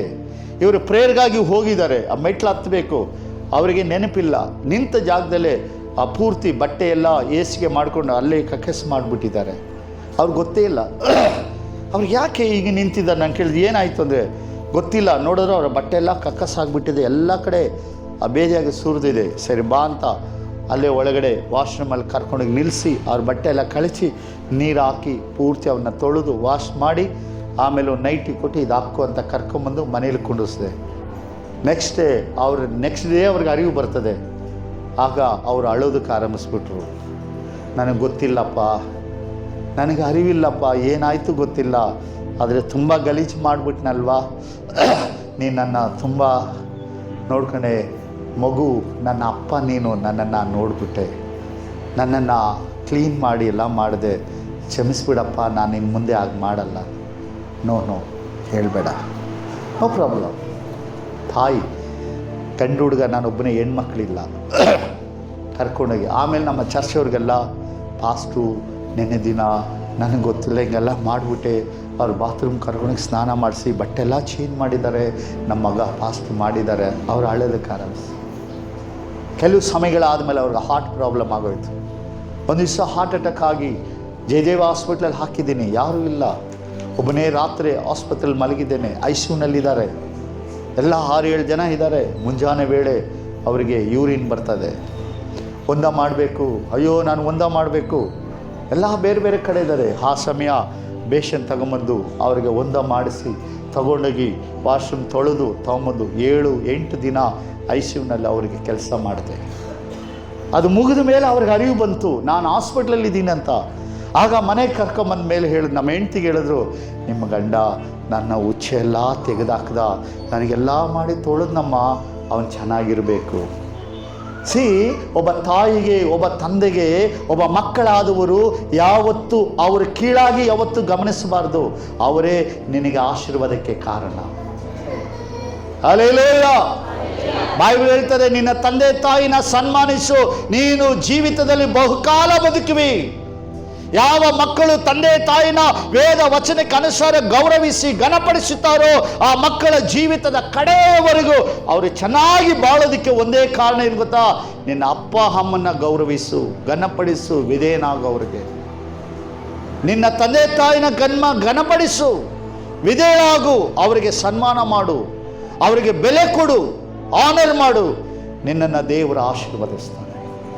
ವಿಶ್ವಾಸಿಗಳ ಮಕ್ಕಳು ನಿಮ್ಮಪ್ಪ, ನಿಮ್ಮಮ್ಮ, ನಿಮ್ಮ ತಂದೆ, ನಿಮ್ಮ ತಾಯಿ, ಅವರ ಶ್ರಮೆ, ಅವರ ಪಾಡಿಗೆ ಅವರಿಗೆ ಘನತೆಯನ್ನು ಕೊಡಬೇಕು ನಾವು. ಯಾವಾಗ ನೀನು ಘನಪಡಿಸಲ್ವೋ, ಯೆಹೋವನ ವಚನ ಹೇಳುತ್ತೆ, ಅವನ ಜೀವಿತ ಮಧ್ಯ ಕಾಲದಲ್ಲಿಯೇ ಅವನು ಬೀದಿಯ ಹೆಣವಾಗುತ್ತಾನೆ, ಹದ್ದುಗಳು ಅವನ ಕಣ್ಣುಗಳನ್ನು ಕುಕ್ಕುವವು. ದೇವರ ಆಶೀರ್ವದಿಸ್ತಾರೆ, ಆದರೆ ದೇವರ ಆಶೀರ್ವಾದಕ್ಕೆ ಅನುಗುಣವಾಗಿ ನಾವು ಇರಬೇಕು. ಹಣ ಬರುತ್ತೆ, ಕಾಸು ಬರ್ತದೆ, ಎಲ್ಲ ಬರ್ತದೆ, ತಾಯಿ ತಂದೆನ ನೆಗ್ಲೆಕ್ಟ್ ಮಾಡಬಾರ್ದು. ಹೆಣ್ಮಕ್ಳು ಅಷ್ಟೇ. ನಿಮ್ಮ ಅತ್ತೆ ಮಾವ, ನಿಮ್ಮ ಗಂಡ ಎಷ್ಟು ಮುಖ್ಯನೋ, ನಿಮ್ಮ ಗಂಡನ್ನು ಆ ಸ್ಥಾನಕ್ಕೆ ಬೆಳೆಸಿ ಆಳಾಗಿ ಮಾಡಿಕೊಟ್ಟ ಅವರ ಅಪ್ಪ ಅಮ್ಮ ಮುಖ್ಯ. ಪ್ರತಿಯೊಬ್ಬ ಸೊಸೆಯರು ಮನೆಯಲ್ಲಿರುವರು ತನ್ನ ಅತ್ತೆ ಮಾವನಿಗೆ ಗೌರವ ಘನವನ್ನು ಕೊಡಬೇಕು. ನಿನ್ನ ತಂದೆ ತಾಯಿಗಿಂತ ಹೆಚ್ಚು ಅತ್ತೆ ಮಾವನ ಪ್ರೀತಿಸಬೇಕು, ಅತ್ತೆ ಮಾವನಿಗೆ ಬೆಲೆ ಕೊಡಬೇಕು, ಅವ್ರಿಗೆ ಬೇಕಾದದನ್ನು ಮಾಡಬೇಕು. ಯಾವತ್ತು ನೀನು ಮಾಡುವಿಯೋ ಆವತ್ತೇ ನಾಳೆ ನಿನಗೆ ಬರೋ ಸೊಸೆ ನಿನಗೆ ಮಾಡೋದು. ನೀನು ಯಾವತ್ತು ನಿನ್ನ ಅತ್ತೆಯನ್ನು ಮಾವನನ್ನು ತುಚ್ಛೀಕರಿಸಿ ಅವ್ರನ್ನ ಬೇರೆ ಮಾಡಿ, ಗಂಡನ್ನ ಬೇರೆ ಕರ್ಕೊಂಡೋಗಿ ಬೇರೆ ಮನೆ ಮಾಡಿ ಬದುಕಕ್ಕೆ ಆಸೆ ಪಡ್ತೀಯೋ, ನೀನು ಮಾಡಿದ್ದು ಯಾವತ್ತು ಬಿಟ್ಟು ಹೋಗಲ್ಲ. 20 ವರ್ಷ ಆದಮೇಲೆ ನೀನು ಏನೇನು ಮಾಡ್ತೀಯ ಎಲ್ಲ ನಿನಗೆ ನಾಳೆ ರಿಟರ್ನ್ ಬರ್ತದೆ. ನಿನಗೆ ಹುಟ್ಟಿದಾನೆ ಒಬ್ಬ ಮಗ, ನಿನಗೊಬ್ಬ ಮಗಳು ಹುಟ್ಟಿದಾಳೆ. ನಾಳೆ ನಿನ್ನ ಮಗನಿಗೆ ಮದುವೆ ಮಾಡಿದಾಗ ನೀನು ನಿನ್ನ ಅತ್ತೆ ಮಾವನಿಗೆ ಎಷ್ಟು ಬೆಲೆ ಕೊಟ್ಟೋ ಅದೇ ಬೆಲೆ ನಾಳೆ ನಿನ್ನ ಮನೆಗೆ ಬರೋ ಸೊಸೆ ಮಾಡ್ತಾಳೆ ನಿನಗೆ. ನಿನ್ನ ಮಗನಿಂದ ಅವಳು ಎತ್ಕೊಂಡು ಹೋಗ್ತಾಳೆ, ನಿನ್ನ ಕುಟುಂಬದಿಂದ ಬೇರ್ಪಡಿಸ್ತಾಳೆ. ನೀನು ಮಾಡಿದ್ದೆ ನಾಳೆ ನಿನಗೆ ಬರೋದು. ನೀನು ಪ್ರೀತಿಸಿದೆ ನಿಮ್ಮ ಅತ್ತೆಯನ್ನ, ಮಾವನನ್ನ, ಗಂಡನನ್ನ, ತಂದೆ ತಾಯಿಗಳನ್ನ ಗೌರವಿಸಿದಂದ್ರೆ ನಿನ್ನ ಮನೆಗೆ ಬರೋ ಸೊಸೆ ನಿನ್ನನ್ನು ನಾಳೆ ಗೌರವಿಸ್ತಾಳೆ. ಯಾವತ್ತೂ ಮಕ್ಕಳಾದವರು ಚೆನ್ನಾಗಿ ಅರ್ಥ ಮಾಡ್ಕೊಳ್ಳಿ, ಫ್ಯಾಮಿಲಿ ಜೀವನ ಎಲ್ಲೂ ಹೋಗಲ್ಲ. ಇವತ್ತು ನಿನ್ನ ಮೈಯಲ್ಲಿ ಶಕ್ತಿ ಇದೆ, ಶರೀರದಲ್ಲಿ ಸೌಂದರ್ಯ, ಅಂದ ಇದೆ, ನಿನ್ನ ಆಟ ಓಟ ಎಲ್ಲ 20 ವರ್ಷನೇ. 20 ವರ್ಷ ಕಳೆದ ಮೇಲೆ ಈಗ ಬೇಯೋ ರೊಟ್ಟಿ ತಿರ್ಗಿ ಹಾಕುತ್ತೆ ನಾಳೆ. ಒಲೆಯ ಮೇಲೆ ಬೇಯೋ ರೊಟ್ಟಿ ಹೀಗೆ ಬೆಂದು ಈಗ ಹಾಕ್ತೀವಿ 5 ನಿಮಿಷದಲ್ಲಿ, ಆದರೆ ಜೀವನದ ರೊಟ್ಟಿ ಈಗ ಬೇಯುವಂಥದ್ದು ನಾಳೆ ತಿರುಗಿ ಬೇಯುತ್ತೆ. ನೀನೇನು ಮಾಡೋದು ನಾಳೆ ನಿನಗದು ರೆಡಿ ಇರ್ತದೆ. ದೇವರ ವಚನ ಹೇಳ್ತದೆ, ತಂದೆ ತಾಯಿನ ಸನ್ಮಾನಿಸು, ನೀನು ಬಹುಕಾಲ ಬದುಕುವಿ. ಹಲ್ಲೆಲೂಯ. ಮಕ್ಕಳೇ ತಂದೆ ತಾಯಿ ಆಸ್ತಿ. ಅವತ್ತು ತಿಳ್ಕೊಳ್ಳಿ, ಮಗ ನಿನ್ನ ಗಂಡ ಎಷ್ಟು ಮುಖ್ಯನೋ ಅಷ್ಟೇ ಅವರ ಮಗ ಅವರ ಆಸ್ತಿ. ನಿನಗೆಷ್ಟು ನಿನ್ನ ಮಕ್ಕಳು ಮುಖ್ಯನೋ, ನಿನ್ನ ಮಕ್ಕಳು ಹೇಗೆ ಪ್ರೀತಿಸಿಯೋ ನಿಮ್ಮ ಅಪ್ಪ ಅಮ್ಮ ನಿನ್ನನ್ನು ಹಾಗೆ ಪ್ರೀತಿಸಿದ್ರು. ನಮ್ಮ ಮನೆಗೆ ಬರುವ ಸೊಸೆಯನ್ನ ನಾವು ಚೆನ್ನಾಗಿ ನೋಡಿಕೊಂಡ್ರೆ ನಮ್ಮ ಮಗಳು ಹೋಗಿರೋ ಇನ್ನೊಂದು ಮನೆ, ಆ ಮನೆ ಒಳಗಡೆ ಅವಳ ಅತ್ತೆ ಅವಳನ್ನ ಚೆನ್ನಾಗಿ ನೋಡ್ಕೊಳ್ತಾಳೆ. ಮುಳ್ಳು ನಿನ್ನ ಕಣ್ಣನ್ನು ಚುಚ್ತದೆ. ದೇವರ ಸತ್ಯ, ನಿನ್ನ ಮಗಳನ್ನ ನೀನು ಎಷ್ಟು ಈ ಮನೆಯಲ್ಲಿ ಬೆಳೆಸಿದೆಯೋ ಅದೇ ರೀತಿನೇ ನಿನ್ನ ಮಗಳು ಇನ್ನೊಂದು ಮನೆಗೆ ಹೋಗ್ತಾಳೆ. ಆವತ್ತು ನಿನ್ನ ಮನೆಗೊಬ್ಬ ಸೊಸೆ ಬರ್ತಾಳೆ, ಇವಳನ್ನ ನೀನು ಹೇಗೆ ನೋಡ್ತೀಯೋ ಅದೇ ರೀತಿನೇ ಅವಳು ಹೋದ ಮನೆಯಲ್ಲಿ ಅವಳನ್ನು ನೋಡ್ತಾರೆ. ಇಲ್ಲಿ ತಾರತಮ್ಯ ಮಾಡಿದ್ರೆ ಅಲ್ಲಿ ತಾರತಮ್ಯ ನಡೀತದೆ. ಮನುಷ್ಯ ಏನನ್ನು ಬಿತ್ತುತ್ತಾನೋ ಅದನ್ನೇ ತಿಳಿದುಕೊಳ್ಳಿ. ತಂದೆ ತಾಯಿನ ಗೌರವಿಸಿ, ಬೆಲೆ ಕೊಡಿ, ಅವ್ರನ್ನ ಸನ್ಮಾನಿಸಿ, ಯೆಹೋವ ದೇವರು ನಿನ್ನನ್ನು ಆಶೀರ್ವದಿಸು. ಆಮೇನ್. ಇದೇ ಒಂದು ವಿಶ್ವಾಸಿಯ ಜೀವನ. ಈಗ ಆಲ್ ವಿಶ್ವಾಸಿಗಳು, ಸಭೆಯ ವಿಶ್ವಾಸಿ, ಗಂಡ ಹೆಂಡತಿ ಮಕ್ಕಳು, ಆಲ್ ಸಭೆ ಮಕ್ಕಳು ಯಾರ ಅಧೀನದಲ್ಲಿ ಇರಬೇಕಂದ್ರೆ ವಾಕ್ಯ ಹೇಳ್ತಾ ಇದೆ ನೋಡ್ರಿ. ಒಂದು ಕುಟುಂಬ ಹೇಗಿರಬೇಕಂದ್ರೆ ಇಬ್ರಿಯ ಪತ್ರಿಕೆ 13ನೇ ಅಧ್ಯಾಯದಲ್ಲಿ 17ನೇ ವಚನ.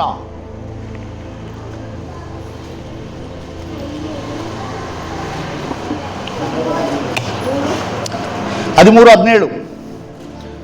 ನಿಮ್ಮ ಸಭಾ ನಾಯಕರ ಮಾತನ್ನು ಕೇಳಿರಿ, ಅಧೀನರಾಗಿರಿ. ಅವರು ಲೆಕ್ಕ ಒಪ್ಪಿಸಬೇಕಾದವರಾಗಿ ನಿಮ್ಮ ಆತ್ಮಗಳನ್ನು ಕಾಯುವವರಾಗಿದ್ದಾರೆ.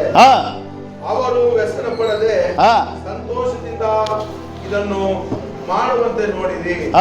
ಅವರು ವ್ಯಸನದಿಂದಿರುವುದು ನಿಮಗೆ ಪ್ರಯೋಜನಕರವಾದಲ್ಲ. ಆಮೆನ್. ಹಲ್ಲೆಲೂಯ. ಸಹೋದರಿ ಅವರು ಓದ್ತೀರಾ?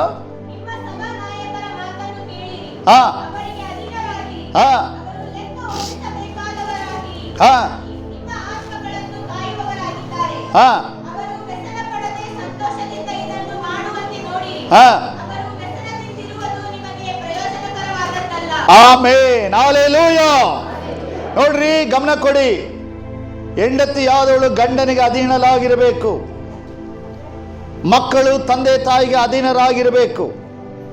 ತಂದೆ ತಾಯಿ ಮಕ್ಕಳಾದ ಕುಟುಂಬ ಒಂದು ಸಭಾಪಾಲಕನಾದ ಸಭೆಯಲ್ಲಿರುವ ಸಭಾನಾಯಕನಿಗೆ ಅಧೀನರಾಗಿರಬೇಕು. ಆಮೇನ್. ನಾನು ಹೇಳೋದು ಅರ್ಥ ಆಗ್ತಾ ಇದೆಯಾ? ಗಮನ ಕೊಡಿ. ಸಭಾಪಾಲಕರಿಗೆ ನಿಮ್ಮ ಫ್ಯಾಮಿಲಿಯನ್ನ, ನಿಮ್ಮ ಕುಟುಂಬ, ಗಂಡ ಹೆಂಡತಿ ಮಕ್ಕಳಾದ ನಿಮ್ಮ ಎಲ್ಲರನ್ನ ದೇವರೇನು ಮಾಡ್ತಾರೆ? ಒಬ್ಬ ಸಭಾಪಾಲಕನ ಕೆಳಗಡೆ ಇಟ್ಟಿದ್ದಾರೆ. ಸಭಾ ನಾಯಕರಿಗೆ ಅಧೀನರಾಗಿರಬೇಕು. ನೀವು ನಿಮ್ಮನ್ನ ದೇವರು ಅವರ ಕೈಯಲ್ಲಿ ಕೊಟ್ಟಿರುವಾಗ ಅವರು ನಿಮ್ಮ ಆತ್ಮವನ್ನು ಕಾಯುವವರಾಗಿದ್ದಾರೆ. ನಾಳೆ ಕರ್ತನಿಗೆ ಲೆಕ್ಕ ಕೊಡುವವರಾಗಿದ್ದಾರೆ. ಅವರು ದುಃಖ ಪಡುವುದು ನಿಮಗೆ ಒಳ್ಳೆಯದಲ್ಲ. ಅವರು ವ್ಯಸನ ಪಡೆದ ಹಾಗೆ ನೋಡಿಕೊಳ್ಳಿರಿ. ಒಂದು ಸಭೆ ಒಳಗಡೆ ಇರುವ ವಿಶ್ವಾಸಿಗಳು, ಸಭೆಯಲ್ಲಿರುವಂಥ ಮಕ್ಕಳು, ಗಂಡ ಹೆಂಡತಿ, ಫ್ಯಾಮಿಲಿ, ಒಂದು ಕುಟುಂಬ, ನಮ್ಮ ಚರ್ಚ್ನ ಸೇವಕರಿಗೆ ನಾವು ವಿಧೇಯರಾಗಿರಬೇಕು. ನಮ್ಮನ್ನು ದೇವರು ಅವರ ಹತ್ರ ಇಟ್ಟಿದ್ದಾರೆ. ದೇವರು ನಮ್ಮನ್ನು ಸಭೆಯಲ್ಲಿ ಇಟ್ಟವ್ರೆ. ಸಭಾಪಾಲಕರು ನಮಗೆ ಒಂದು ಕಡೆಯಲ್ಲಿ ಆತ್ಮಿಕವಾದ ತಂದೆ, ಸಭಾಪಾಲಕರು ಒಂದು ಕಡೆಯಲ್ಲಿ ನಮ್ಮನ್ನು ನಡೆಸುವಂಥ ನಾಯಕರು, ಸಭಾಪಾಲಕರು ಬಂದು ನಮ್ಮ ಕುಟುಂಬವನ್ನು ದೇವರಲ್ಲಿ ಕರ್ಕೊಂಡೋಗಿ ಸೇರಿಸಲಿಕ್ಕೆ ಇರುವಂತಹ ಮಾರ್ಗದರ್ಶಕರು. ಸಭಾಪಾಲಕರು ಬಂದು ನಮ್ಮ ಕುಟುಂಬವನ್ನು ಆಶೀರ್ವಾದ ಮಾಡೋಕ್ಕಾಗಿ ಇಟ್ಟಿರುವಂಥ ದೇವರ ಪ್ರತಿರೂಪ. ಆಮೇನ್. ಅನೇಕರು ಚರ್ಚ್ಗಳಲ್ಲಿ ಭಾಳ ಕಡೆ ನಡೀತದೆ ಇದು. ಕಷ್ಟಗಳು ಬರುವಾಗ, ಪಾಡುಗಳು ಬರುವಾಗ ಪಾಸ್ಟರ್ಗೆ ಫೋನ್ ಮಾಡ್ತಾರೆ. ಪಾಸ್ಟರ್ಗಳಿಗೆ ಫೋನ್ ಮಾಡಿ ಮಾಡಿ ಮಾಡಿ ಪಾಸ್ಟರ್ಗಳು ಯೋಚನೆ ಮಾಡಿ ಮಾಡಿ ಮಾಡಿ ಅವ್ರಿಗೆ ಟೆನ್ಷನ್ ಬಂದು ಶುಗರ್ ಬಂದ್ಬಿಡ್ತದೆ. ಶುಗರ್ ಬರೋ ಕಾರಣ ಯಾರಂದರೆ ಚರ್ಚ್ ಮಂದಿನೇ ಕಾರಣ. ಆಲ್ರೆಡಿ ಅವ್ರ ಮನೆಯೇ ನಡ್ಸೋಕ್ಕಾಗಲ್ಲ. ಚರ್ಚ್ ಮಂದಿ, ಅಯ್ಯ ಸ್ತೋತ್ರ ಹೇಳ್ರಿ, ಯಾಕೆ ಹೆಂಗೆ ಹೇಳಲಿ, ಪರವಾಗಿಲ್ಲ ಹೇಳು, ರಾತ್ರಿಯಿಂದ ಒಂದೇ ಸಮಸ್ಯೆ. ಎದುರುಬೇಡ, ಪ್ರಾರ್ಥನೆ ಮಾಡು. ಸರಿ ಅಳ್ಬೇಡ, ಬರ್ತೀನಿ ಮನೆಗೆ. ಆಯಿತು. ಈಗ ಪಾಸ್ಟ್ ಎಲ್ಲಿಗೆ ಹೋಗ್ಬೇಕು? ಅವ್ರ ಮನೆಗೆ. ಆಗ ಆಯಮ್ಮ ಹೇಳ್ತದೆ, ಈ ಮನುಷ್ಯ ಹಿಂಗೆಲ್ಲ ಮಾಡ್ದ, ಈ ಮನುಷ್ಯ ಹಿಂಸೆ ಕೊಟ್ಟ, ಪಾಡು ಕೊಟ್ಟ, ಹಿಂಸೆ. ಈಗ ಸರಿ, ಯಾಕೆ ಬ್ರದರ್? ಸಾವಿರ ಗಂಡ ಹೀಗೆ ನೋಡ್ತಾನೆ. ಏನ್ ಬ್ರದರ್ ಯಾಕ್ರಿ? ಫಸ್ಟ್ ಅವಳನ್ನ ಕೇಳಿ, ಅವಳು ಸರಿನಾ?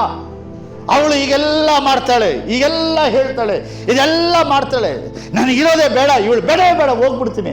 ಆಯಿತು ಆಯಿತು ಆಯಿತು, ಮುಗಿಸಿ. ಈಗ ಪಾಸ್ಟ್ ಒಂದು ಲಾರಿ ಕಂಪ್ಲೇಂಟ್ ಹೆಂಡತಿ ಮೇಲೆ ಹೇಳ್ತಾರೆ, ಹೆಂಡತಿ ಒಂದು ಲಾರಿ ಪಾಸ್ಟ್ ಮೇಲೆ ಗಂಡ ಮೇಲೆ ಹೇಳ್ತಾರೆ. ಇವರಿಬ್ಬರ ಕಡೆ ಯಾರ ಕಡೆ ಮಾತಾಡೋದು? ಅವನ ಕಡೆ ಸರಿ ಅಂದರೆ ನೀವೆಲ್ಲ ಅವ್ರ ಕಡೆನೇ ಮಾತಾಡ್ತೀರಾ. ಸರಿ, ನೀನು ಹೇಳೋದು ಕರೆಕ್ಟ್ ಅಂದರೆ ಇವು ಹೇಳ್ತಾರೆ, ನೀನೆಲ್ಲ ಅವಳು ಹೇಳ್ದಂಗೆ ಕೇಳ್ತೀಯ. ಯಾರ ಕಡೆ ಕೇಳೋದು? ಎಲ್ಲ ಸಮಸ್ಯೆ ಪಾಸ್ಟ್ರು ರೈಟ್ ಸಮಾಧಾನ ಮಾಡಿ ಪ್ರಾರ್ಥನೆ ಮಾಡಿ ಬಂದರು. ಇನ್ನೊಂದು ಮನೆ, ಪಾಸ್ಟರ್ ಏನೋ ನನ್ನ ಮಗ ಹೊಟ್ಟೆ ಕುಡಿತಾನೆ, ನನ್ನ ಮಗ ರಾತ್ರಿ ರಂಪ ಮಾಡ್ದ, ಇರೋದಕ್ಕಿಂತ ಸತ್ತೋಗದೆ ಮೇಲು. ಯಾರು ನೀನಾ ಅವನ? ಅದೇ ಒಂದು ಗೊತ್ತಿಲ್ಲ. ಒಂದು ಸ್ಟ್ರಾಂಗ್ ಪ್ರೇಯರ್ ಮಾಡ್ತೀರಾ? ಆಯಿತು ಬಂದೆ, ಅವ್ರಿಗೆ ಮಾಡು. ಆಮೇಲೆ ಪಾಸ್ಟರ್ ನಮ್ಮ ಹುಡುಗಿ ಭಾಳ ಮಾತಾಡ್ತಾಳೆ, ಅವಳು ಏನು ಮಾಡ್ತಾಳೆ ಗೊತ್ತೇ ಇಲ್ಲ, ಸ್ವಲ್ಪ ಬಂದು ಕೇಳ್ತೀರಾ? ಆಯಿತು. ನೆಕ್ಸ್ಟ್ ಕೇಳ್ತೀರಾ ಮಾಡ್ತೀರಾ, ಕೇಳ್ತೀರಾ ಮಾಡ್ತೀರಾ, ಕೇಳ್ತೀರಾ ಮಾಡ್ತೀರಾ, ಮಾಡ್ತೀರಾ ಕೇಳ್ತೀರಾ. ಪಾಸ್ಟರ್ ಮಾತಾಡಿ ಮಾತಾಡಿ ಮಾತಾಡಿ ಅವ್ರಿಗೆ ಶುಗರ್ ಜಾಸ್ತಿ ಆಯಿತು. ಆಮೇಲೆ ಪಾಸ್ಟರ್ ನಿಂತರೆ ಫ್ಯಾನ್ ಓಡ್ತಾ ಇರೋಂಗಿದೆ ಚರ್ಚು ಅಂದರೆ, ಆಗ ಡಾಕ್ಟರ್ ಇಲ್ರಿ ಬಿ ಪಿ ಜಾಸ್ತಿ ಆಗಿದೆ. ಪಾಸ್ಟರ್ಗೆ ಬಿ ಪಿ ಶುಗರ್, ಇದು ಮೂರನೇದು ಒಂದು ಕಡಿಮೆ, ಹಾರ್ಟ್ ಅಟ್ಯಾಕ್ ಬಂದಿಲ್ಲ. ಸಭೆಯ ಮಕ್ಕಳ ನಡೆಸೋ ರೀತಿ, ಸಭೆಯಲ್ಲಿರೋ ಸಮಸ್ಯೆಗಳು, ಕುಟುಂಬದ ಸಮಸ್ಯೆ, ಹೆಣ್ಮಕ್ಕಳು ಮದುವೆ ಮಾಡಬೇಕು, ಪಾಸ್ಟ್ರೇ ಒಂದು ಮದುವೆ ಮಾಡಬೇಕು ಪ್ರಾರ್ಥನೆ ಮಾಡಿ, ಪಾಸ್ಟ್ರೇ ನಮ್ಮ ಹುಡುಗನ ಹುಡುಗಿ ಬೇಕು ಪ್ರಾರ್ಥನೆ ಮಾಡು, ಪಾಸ್ಟ್ರೇ ಒಂದು ಮನೆ ತಗೋಬೇಕು, ಪ್ರಾರ್ಥನೆ ಮಾಡು, ಪ್ರಾರ್ಥನೆ ಮಾಡು, ಪ್ರಾರ್ಥನೆ ಮಾಡು. ಕೇಳಿ ಕೇಳಿ ಕೇಳಿ ಕೇಳಿ ಪಾಸ್ಟ್ ಪಾಡು, ನಾಯಿ ಪಾಡು. ನಾವು ಸುಮ್ಮನೆ ನಿಮ್ಮ ಮುಂದೆ ಕೋಟ್ ಹಾಕೊಂಡಿರೋದು. ಒಳಗಡೆ ಬಿಚ್ಚಿದ್ರೆ ಅವ್ರು ಹೇಳಿದ್ರು ಅವಾಗೆ, ಅಯ್ಯೋ ಒಳಗಡೆ ತುಂಬ ಐತೆ ಅಂದರು. ಅಯ್ಯೋ ಕರ್ಮ, ಒಳಗಡೆ ಉಗುಳು ಬೈಗಳು. ಇವ್ರು ನೋಡಿದ್ರೆ ಪಾಸ್ಟ್ ರೊಕ್ಕ ಕೊಡೋವ್ರನ್ನೇ ಕರೀತಾರೆ, ನಮ್ಮನ್ನು ಕರೆಯಲ್ಲ ಅಂತಾರೆ.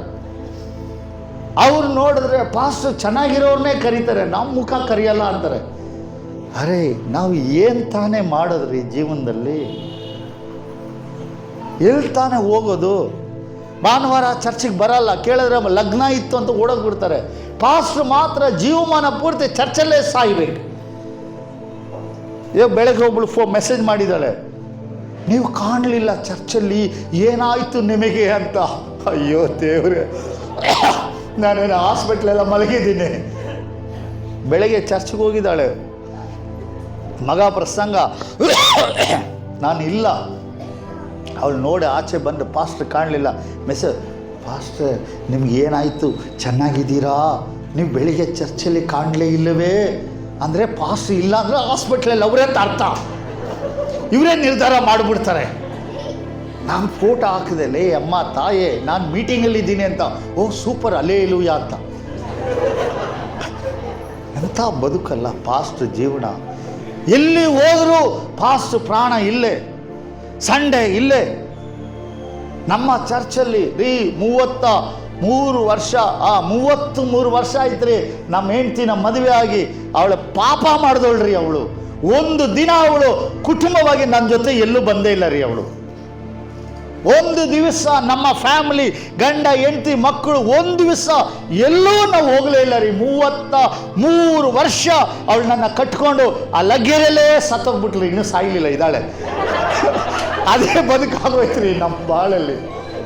ಒಂದು ದಿವಸ, ಒಂದೇ ಒಂದು ದಿವಸ ಭಾಳ ಸುಂದರ, ಉಡುಪಿಯಲ್ಲಿ ಒಂದು ಮದುವೆ ಮನೆಯಾಗಿ ಹೋದವು. ನಾನು ನನ್ನ ಮಗ ನನ್ನ ಹೆಂಡ್ತಿ ಎಲ್ಲರೂ ಬಂದವು. ನವೆಂಬರ್ 30ನೇ ತಾರೀಕು ಉಡುಪಿಗೆ ಬಂದು ಮದುವೆ ಆಯಿತು. ನೆಕ್ಸ್ಟ್ ಅಪ್ಪ ಬೀಚ್ ಇದೆ ಅಂತ ಹೋಗೋಣ ಅಂದ ಅವನು. ಬಾರೋ ಮಲ್ಪೆಗೆ ಹೋಗೋಣ ಅಂದೆ, ಹೋಗಿ ಬಂದೆ. ಫೋನ್ ಬಂತು, ಅಯ್ಯ ಏನಪ್ಪ ನನ್ನ ಹೆಂಡ್ತಿಗೆ ಆಕ್ಸಿಡೆಂಟ್ ಆಗ್ಬಿಡ್ತು ಒಂದು, ಬರ್ತೀರಾ ಪ್ರೇಯರ್ ಮಾಡೋಕ್ಕೆ ಅಂತ. ಎಲ್ಲಿಂದ? ಮಲ್ಪೆಯಿಂದ ನಾನು ಬೆಂಗಳೂರಿಗೆ ಹೋಗೋದು. ಆಯ್ತಪ್ಪ ಬೆಳಗ್ಗೆ ಬರ್ತೀನಿ, ಆಚೆ ಇದ್ದೀನಿ. ಬೆಂಗಳೂರಿಗೆ ಓಡು. ಅವ್ರಿಗೆ ಹೋಗಿ ನೋಡಿದ್ರೆ ಸೇಮ್ ಈ ಪಾಸ್ಟಿಗೆ ಸಾಕ್ಷಿ ಕೊಟ್ಟಂಗೆ ರೋಡ್ ದಾಟುವಾಗ ಗಾಡಿ ಹೊಡೆದು ಈ ಮೂಳೆ ಚೆಚ್ಚೋಗಿ ಕಾಲೇ ಕಟ್ ಮಾಡಿಬಿಟ್ರೆ ಆಯಮ್ಮನಿಗೆ. ನಾನು ಹೇಳಿದೆ, ಲೇ ಜೀವನದಲ್ಲಿ ಯಾವತ್ತೂ ನಾವು ಹೋಗ್ಬಾರ್ದು ಕಣೆ ಆಚೆ, ಒಂದು ದಿವಸ ಹೋಗಂಗಿಲ್ಲ ರೀ. ಅದು ಆಯಿತು, 5 ವರ್ಷ ಕಳೀತು. ಅವಾಗ ತಾನೇ ಎಲ್ಲಿ ಕೊಡೇಕನಲಲ್ಲಿ ಒಂದು ಪಾಸ್ಟರ್ಸ್ ಮೀಟಿಂಗ್ 2 ದಿನ ಹೋಗ್ಬೇಕು. ಅದು ಫ್ಯಾಮಿಲಿ ಮೀಟಿಂಗ್. ಅಲ್ಲಿ ಒಬ್ಬ ಕೇರಳ ಪಾಸ್ಟ್ರು ಕೊಡೇಕನಲ್ ಫ್ಯಾಮಿಲಿ ಮೀಟಿಂಗ್ ಬನ್ನಿರಿ ಅಂದರು. ಆಯ್ತು, ಫಿಕ್ಸ್ ಆಯಿತು. ಭಾನುವಾರ ರಾತ್ರಿ ಹೊರಟು ಸೋಮವಾರ ಮಂಗಳವಾರ ಮೀಟಿಂಗ್ ಹೊರಟು ಬಸ್ ಹತ್ತದು.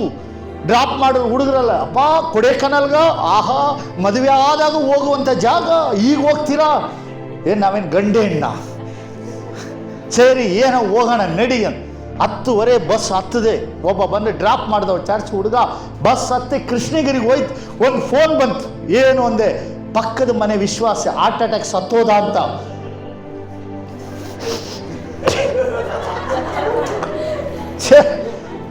ಬಸ್ ನಿಲ್ಲಿಸು, ಯಾಕಂದರೆ ಇಲ್ಲಪ್ಪ ಹೋಗ್ಬೇಕು. ಏನು ಸಾರ್? ನಿಲ್ಸಯ್ಯ, ಟೆನ್ಷನ್ ಆಗ್ಬಿಡ್ತು. ಬಸ್ ಅರ್ಧ ನಿಲ್ಲಿಸಿ ಅಲ್ಲಿಂದ ಬಸ್ ಹಿಡಿದು ಊರಿಗೆ ಬಂದು ಡ್ರಾಪ್ ಮಾಡ್ದವನು ಕಾರ್ ತಂದು ಬಸ್ ಸ್ಟ್ಯಾಂಡ್ ಕಾಯ್ತವನೆ. ಅಂಕಲ್ ಎಲ್ಲಿದ್ದೀರಾ ಅಂದೆ. ಲೇ ನಾನು ಎಲ್ಲೂ ಹೋಗಲ್ಲ ಕಣ ನಿಮ್ಮನ್ನು ಬಿಟ್ಟಲೇ, ನಿನಗೆ ಮದುವೆ ಮಾಡಬೇಡ ಕಣ, ಸಾಯೋದು ಅಲ್ಲೂರು ಸಾಯಿಲ್ಲ, ಧೈರ್ಯವಾಗಿರೋ ಅಂದೆ. ಇಲ್ಲ ಅಂಕಲ್ ಕೇಳಿದೆ. ಬಂದು ಇಳಿದು ಕರ್ಕೊಂಬಂದು ಮನೆ ಮುಂದೆ ಮಲಗಿಸವ್ರೆ. ಆಯ್ತು ಮಾನಿಸಲ್ದೆ, ನಿಮಗೆ ಇಡಿಸಲ್ವೇ ನಾವು ಚೆನ್ನಾಗಿರೋದು? ನಿಮಗೆ ಇಡಿಸಲ್ವೇ? ನಾವು ಹೊಸದಾಗಿ ಜೀವನದಲ್ಲಿ ಮೊದಲು ಗಂಡ ಹೆಂಡತಿ ಓದುವು, ಆಗಲ ಸಾಯಬೇಕು, ಬೇರೆ ಸಮಯ ಸಿಗಲಿಲ್ವಾ? ಇದು ರೀ ಪಾಸ್ಟ್ರ್ ಬದುಕು. ನಿಮ್ಮ ಮುಂದೆ ನಾವು ಚೆನ್ನಾಗಿದ್ದೀವಿ ಸ್ವಲ್ಪ, ಆದರೆ ನಿಜವಾದ ಜೀವನದಲ್ಲಿ ಯಾವ ಪಾಸ್ಟ್ರು ಲೈಫಲ್ಲಿ ಚೆನ್ನಾಗಿದ್ದೀನಿ ಅಂತ ಅವನು ಹೇಳಲೇಬಾರ್ದು, ಹೇಳಲ್ಲ. ಜನರ ಹತ್ರ ಕಾಣ್ತಾರೆ ಅಷ್ಟೇ ಅವರು. ಹೃದಯದ ವೇದನೆ, ಸಂಕಟ ಯಾವುದು?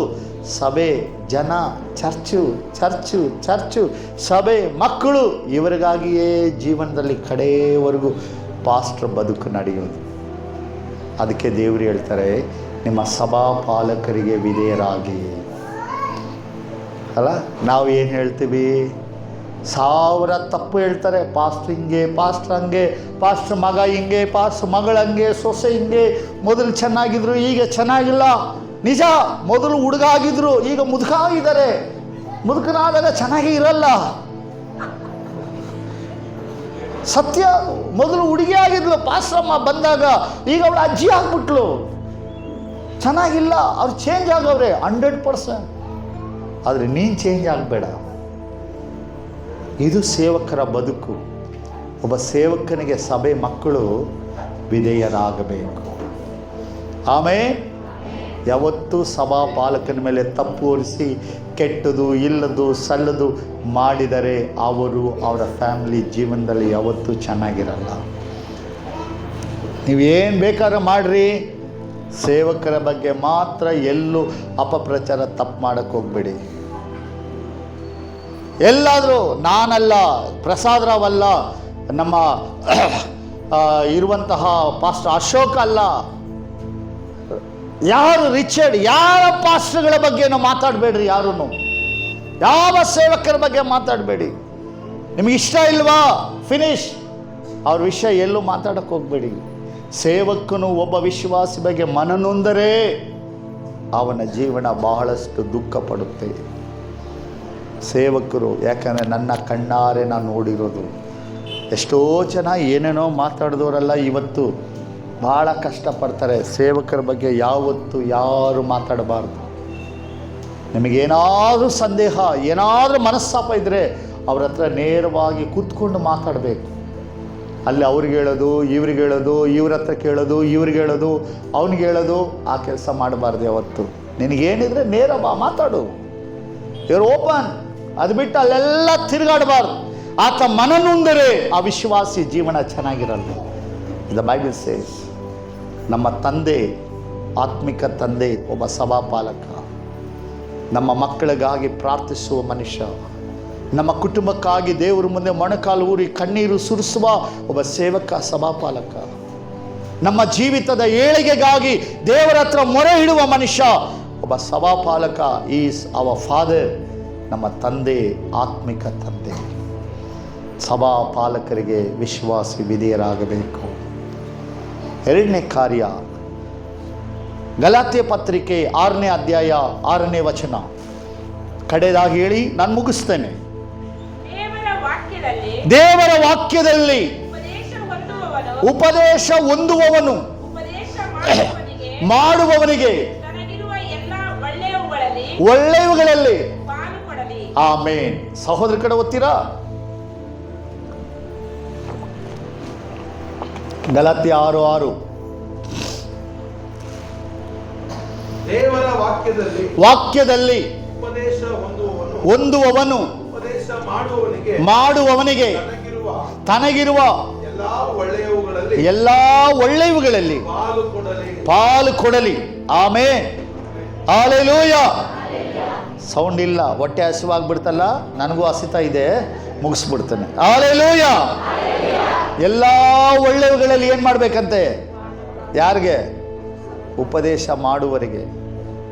ನಾವು ಎಲ್ಲಿ ಪ್ರಸಂಗ ಕೇಳ್ತೀವೋ, ನಮಗೆ ದೇವ್ರ ವಾಕ್ಯ ಬೋಧಿಸುವ ಸೇವಕರಿಗೆ ನಮಗಿರುವಂತಹ ಒಳ್ಳೆಯದು ಅದು ದೇವ್ರಿಗೆ ಗೊತ್ತಿದೆ. ಈ ಜನರು ಮೈಂಡ್ ಕ್ರಿಮಿನಲ್ ಬುದ್ಧಿ ಅಂತ ಯೋಚನೆ ಮಾಡ್ತಾರೆ. ದೇವ್ರು ಕೂಡ ಅದಕ್ಕೆ ಒಳ್ಳೆಯದರಲ್ಲಿ ಪಾಲು ಕೊಡುವಂಥವ್ರೆ.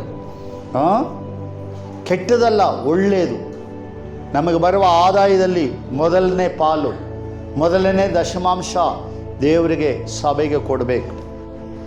ನಿಮ್ಮ ಹೊಲ ಗದ್ದೆಗಳಲ್ಲಿ ಬೆಳೆ ಬೆಳಿತೀರಿ, ಚೆನ್ನಾಗಿ ಬೆಳೆ ಬರ್ತದೆ, ಏನು ಬರ್ತದೋ ಅದರಲ್ಲಿ ಒಂದು ಮೊದಲನೇ ಪಾಲು, ಒಂದು ಭಾಗ ಸಭೆಗೆ ತಗೊಂಬನ್ನಿ. ಕುರಿಗಳು ಕಾಯ್ತೀರಿ, ನಿಮ್ಮ ಕುರಿ ಕಾಯುವಾಗ ಅದರಲ್ಲಿ ಒಂದು ಮರಿ ಹಾಕಿದಾಗ ಆ ಮರಿಯಲ್ಲಿ ಒಂದು ಕುರಿ ಮರಿಯನ್ನು ಸಭೆಗಾಗಿ ತಂದಿಡಿ. ನಿಮ್ಮ ತೋಟದಲ್ಲಿ ಏನೋ ಬೆಳೆದಿರ್ತೀರ, ಅದರ ಒಂದು ಭಾಗ ತಂದಿಡಿ. ನೀವು ಕೆಲಸ ಮಾಡಿ ದುಡಿಮೆ ಮಾಡ್ತೀರಾ, ಆದಾಯದಲ್ಲಿ 1000 ರೂಪಾಯಿನಲ್ಲಿ ಅದು 100 ರೂಪಾಯಿ ದೇವರಿಗಾಗಿ ತೆಗೆದುಕೊಡಿ. ಯಾವಾಗ ನೀವು ಕೊಡ್ತೀರೋ ಅವತ್ತು ನಿಮ್ಮ ಮನೆಗೆ ಯಾವ ಕೊರತೆ ಇರೋದಿಲ್ಲ. ಹಲ್ಲೆಲೂಯ. ದೇವರು ನಿಮ್ಮನ್ನು ಸಮೃದ್ಧಿಯಾಗಿ ಆಶೀರ್ವದಿಸುವರು. ದೇವರಿಗೆ ಕಾಣಿಕೆ ಸಂತೋಷ ಕೊಡಿ, ದಶಮಾಂಶ ಕೊಡಿ. ನಿಮ್ಮ ಸಭೆಯ ಸೇವಕರನ್ನ ಗೌರವಿಸ್ರಿ. ಅವ್ರಿಗೆ ಬರ್ತಡೇ ಬರ್ತದೆ, ಅವರಿಗೆ ಒಳ್ಳೆಯ ಒಂದು ಜನ್ಮದಿನ ಬರ್ತದೆ, ಕ್ರಿಸ್ಮಸ್ ಹಬ್ಬ ಬರ್ತದೆ. ಆ ಸಮಯ ಅವ್ರಿಗೆ ಒಳ್ಳೆಯ ಒಂದು ಬಟ್ಟೆಯನ್ನು ತಗೊಂಬಂದು ಕೊಡ್ರಿ, ಒಳ್ಳೆ ಡ್ರೆಸ್ ಕೊಡಿಸಿ. ಅವ್ರು ನಿಮ್ಮ ತಂದೆ ನಿನ್ನ ಕಷ್ಟದಲ್ಲಿ ಓಡಿ ಬರ್ತಾರೆ, ನೀನು ಅಳುವಾಗ ನಿನ್ನ ಜೊತೆ ನಿಂತ್ಕೊಳ್ತಾರೆ. ನಿಮ್ಮ ಮನೆ ಗಂಡ ಹೆಂಡತಿ ಬೈದಾಡುವಾಗ ಆತ ನಿನ್ನ ಜೊತೆಲಿ ನಿಂತು ನಿಮ್ಮ ಅಪ್ಪ ಅಮ್ಮನಿಗಿಂತ ಹೆಚ್ಚು ನಿನ್ನ ಸಂಗಡ ಇದ್ದಾರೆ. ಫ್ಯಾಕ್ಟ್ರಿಯಲ್ಲಿ ಕೆಲಸ ಮಾಡಿದ್ರೆ, ನೌಕರಿ ಮಾಡಿದ್ರೆ ವರ್ಷಕ್ಕೊಂದು ಸರಿ ಬೋನಸ್ ಕೊಡ್ತಾರೆ.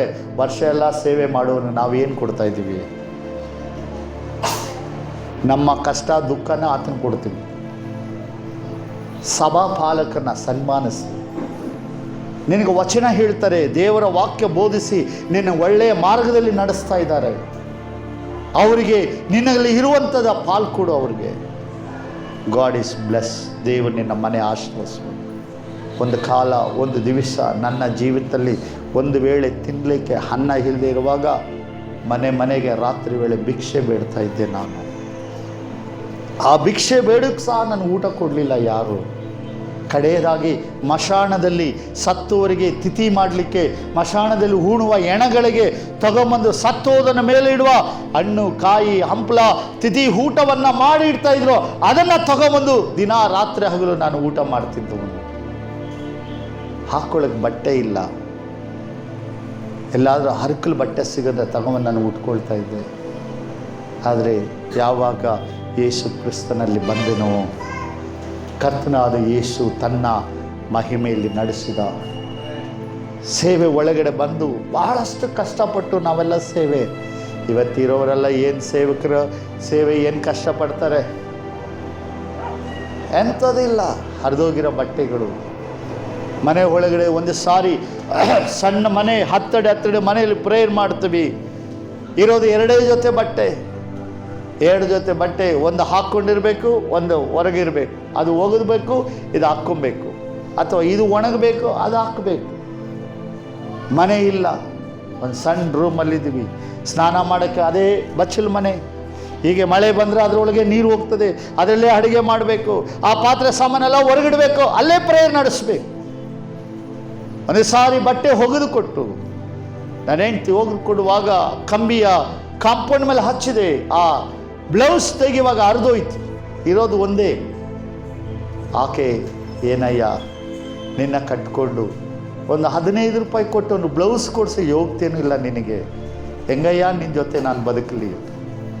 ದೇವ್ರು ನಡೆಸ್ತಾರೆ. ಕಾಯಿ ಬಟ್ಟೆ ಒಗೆದ್ಬಿಟ್ಟು ಬಟ್ಟೆ ಅವಳಿಗೆ ಕೊಟ್ಟರೆ ಆ ಬಟ್ಟೆ ಒಣಗೋವರೆಗೂ ಮನೆ ಒಳಗಡೆ ಬೆತ್ತಲೆ ಹಾಕಿ ಕೂತಿರ್ಬೇಕು. ಆ ಬಟ್ಟೆ ಒಣಗಿದ ಮೇಲೆ ಬೇರೆ ಬಟ್ಟೆ ಹಾಕ್ಕೊಬೇಕು. ಅವಳು ಬಟ್ಟೆ ಒಗೆದು ಕೊಟ್ಟರೆ ಹೊರಗೆ ಹಾಕಿ ಒಣಗಿಸ್ಬಿಟ್ಟು ಅಲ್ಲಿವರೆಗೂ ಅವಳು ಬೆತ್ತಲೆಯಾಗಿ ರೂಮಲ್ಲಿ ಕೂತಿರ್ಬೇಕು. ಹೊರಗಡೆ ಬಾಗಿಲಲ್ಲಿ ಕೂತ್ಕೊಂಡಿರ್ತೀವಿ. ಆ ಬಟ್ಟೆ ಒಣಗಿದಾಗ ಅವಳು ಕೊಟ್ಟಾಗ ಅದು ಉಟ್ಕೊಂಡು ಆಚೆ ಬರಬೇಕು. ಈಗ ಬೈಬಲ್ ತಗೊಂಡು ರೋಡ್ ಬೀದಿಗೆ ಕರಪತ್ರ ಸೇವೆ ಮಾಡಬೇಕು. ಭಾನುವಾರ ಆರಾಧನೆ 4 ಜನ ಬರ್ತಾರೆ, ಪ್ರಾರ್ಥನೆಗೆ 5 ಜನ ಬರ್ತಾರೆ. ಕಾಣಿಕೆ ನೋಡಿದ್ರೆ 4 ರೂಪಾಯಿ ಇದೆ. 4 ರೂಪಾಯಲ್ಲಿ ಏನು ತರೋದು? ಒಂದು 1/4 ಕಿಲೋ ನುಚ್ಚು ತಗೊಂಬಂದು ಗಂಜಿ ಮಾಡಿಬಿಟ್ಟು ಒಂದು ವಾರವೆಲ್ಲ ಆ 2 ಲೋಟ ಗಂಜಿಯನ್ನು ಕುಡಿದು ರಾತ್ರಿ ವೇಳೆ ಪ್ರಾರ್ಥನೆ ಮಾಡಿ ಹಸಿವಿನಲ್ಲಿ ಮಲಗಿದ ಕಾಲಗಳು. ಹಾಕ್ಕೊಳ್ಳೋಕ್ಕೆ ಬಟ್ಟೆ ಇಲ್ಲ. ಯಾರಾದರೂ ಮನೆಗೆ ಹೋದರೆ ಮೇಲಿಂದ ನಾನು ನೋಡುವರು. ಅವ್ರ ಮನೇಲಿರೋ ಹಳೆ ಬಟ್ಟೆ ಕೊಡ್ತಿದ್ರು, ಅದು ಹಾಕ್ಕೊಂಡು ಸೇವೆಗೆ ಹೋಗಬೇಕು. ಈ ಸೇವೆಯನ್ನು ಈ ಪಾಡುಗಳಲ್ಲಿ ಅವಮಾನ ನಿಂದನೆಗಳಲ್ಲಿ ಕಟ್ಕೊಂಡು ಬಂದ ಸಭೆಗಳು. ಯಾವ ಪಾಸ್ಟ್ರು ಸ್ವಾರ್ಥಕ್ಕಾಗಿ ಬದುಕ್ತಾ ಇಲ್ಲ. ಅದೆಲ್ಲ ಪಟ್ಟಿದ್ದಕ್ಕೆ ಇವತ್ತು ದೇವರ ಕೆಲಸ ನಿಲ್ಲಿಸಿದ್ದಾರೆ. ನಿಮ್ಮ ಸೇವೆ ಹಾಗೇನೆ. ಸಭಾ ಪಾಲಕನಿಗೆ ವಿಧೇಯ, ತನಗೆ ಬರೋ ಪಾಲಲ್ಲಿ ಕೊಡು. ದೇವರು ವಿಶ್ವಾಸನ ಆಶೀರ್ವದಿಸುವರು. ಆಮೇಲೆ ಇವತ್ತು ನಿಮ್ಮ ಜೀವನದಲ್ಲಿ 4 ಅಂಶ ತಿಳ್ಕೊಳ್ಳಿ. ಹೆಂಡತಿ, ಗಂಡ, ಮಕ್ಕಳು, ಸಭೆ.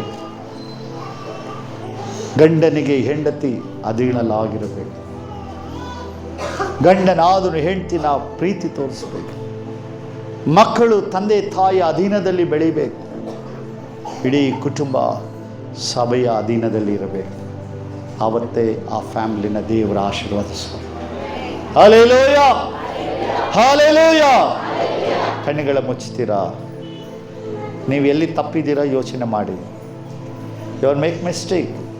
ನಿನ್ನ ಫ್ಯಾಮಿಲಿಯಲ್ಲಿ ಎಲ್ಲಿ ತಪ್ಪಿದೆಯಾ? ಗಂಡನಿಗೆ ಮರ್ಯಾದೆ ಕೊಡದೆ, ಬೆಲೆ ಕೊಡದೆ ನಡೆದಿದೆಯಾ? ಹೆಂಡತಿಗೆ ಪ್ರೀತಿಸದೆ, ಅವಳನ್ನು ಬಿಟ್ಟು, ಅವಳನ್ನು ದ್ವೇಷಿಸಿ, ತಂದೆ ತಾಯಿ ಮಾತು ಕೇಳಿ ಹಿಂಸೆ ನಡ್ಕೊಂಡಿದೀಯಾ? ಮಕ್ಕಳು ತಂದೆ ತಾಯಿಗೆ ಹೇಗೆ ನಡೆದಿದ್ದೀರಾ? ಸಭೆ ವಿಶ್ವಾಸಿಗಳು ಸಭಾಪಾಲಕರಿಗೆ ಹೇಗೆ ನಡ್ಕೊಂಡ್ರಿ? ಯಾವ ರೀತಿ ನಿಮ್ಮ ಜೀವನದಲ್ಲಿದ್ದೀರಾ? ಇವತ್ತು ನೀವು ಈ ಆಶೀರ್ವಾದಗಳು ಕಾಣದೇ ಇರೋಕ್ಕೆ ಕಾರಣ ನಿಮ್ಮಲ್ಲಿರೋ ತಪ್ಪುಗಳು ಇವತ್ತು ಬದಲಾಗಿ. ಒಂದು ವೇಳೆ ಸಾಧ್ಯವಾದರೆ ನಿನ್ನ ಗಂಡನಿಗೆ ಕ್ಷಮೆ ಕೇಳು. ಸಾಧ್ಯವಾದರೆ ನಿನ್ನ ಹೆಂಡತಿ ನೋಯಿಸಿ ಬದುಕಿದರೆ ಕ್ಷಮೆ ಕೇಳು. ಸಾಧ್ಯವಾದರೆ ನಿಮ್ಮ ಸಭಾಪಾಲಕರ ವಿರೋಧವಾಗಿ ನಡೆದಿದ್ರೆ ಇವತ್ತು ಕ್ಷಮೆ ಕೇಳು. ಈ ಕ್ಷಮೆ ಕೇಳು. ನಂತರ ಕರ್ತನ ಪಂಕ್ತಿಯಲ್ಲಿ ಭಾಗಿಯಾಗು. ಇವತ್ತು ನಿನ್ನ ಮಕ್ಕಳು, ನಿನ್ನ ಕುಟುಂಬನ ದೇವರ ಆಶೀರ್ವಾದ ಒಪ್ಪಿಸ್ಕೊಂಡು ಒಂದು ಸಾರಿ ಯೋಚನೆ ಮಾಡು.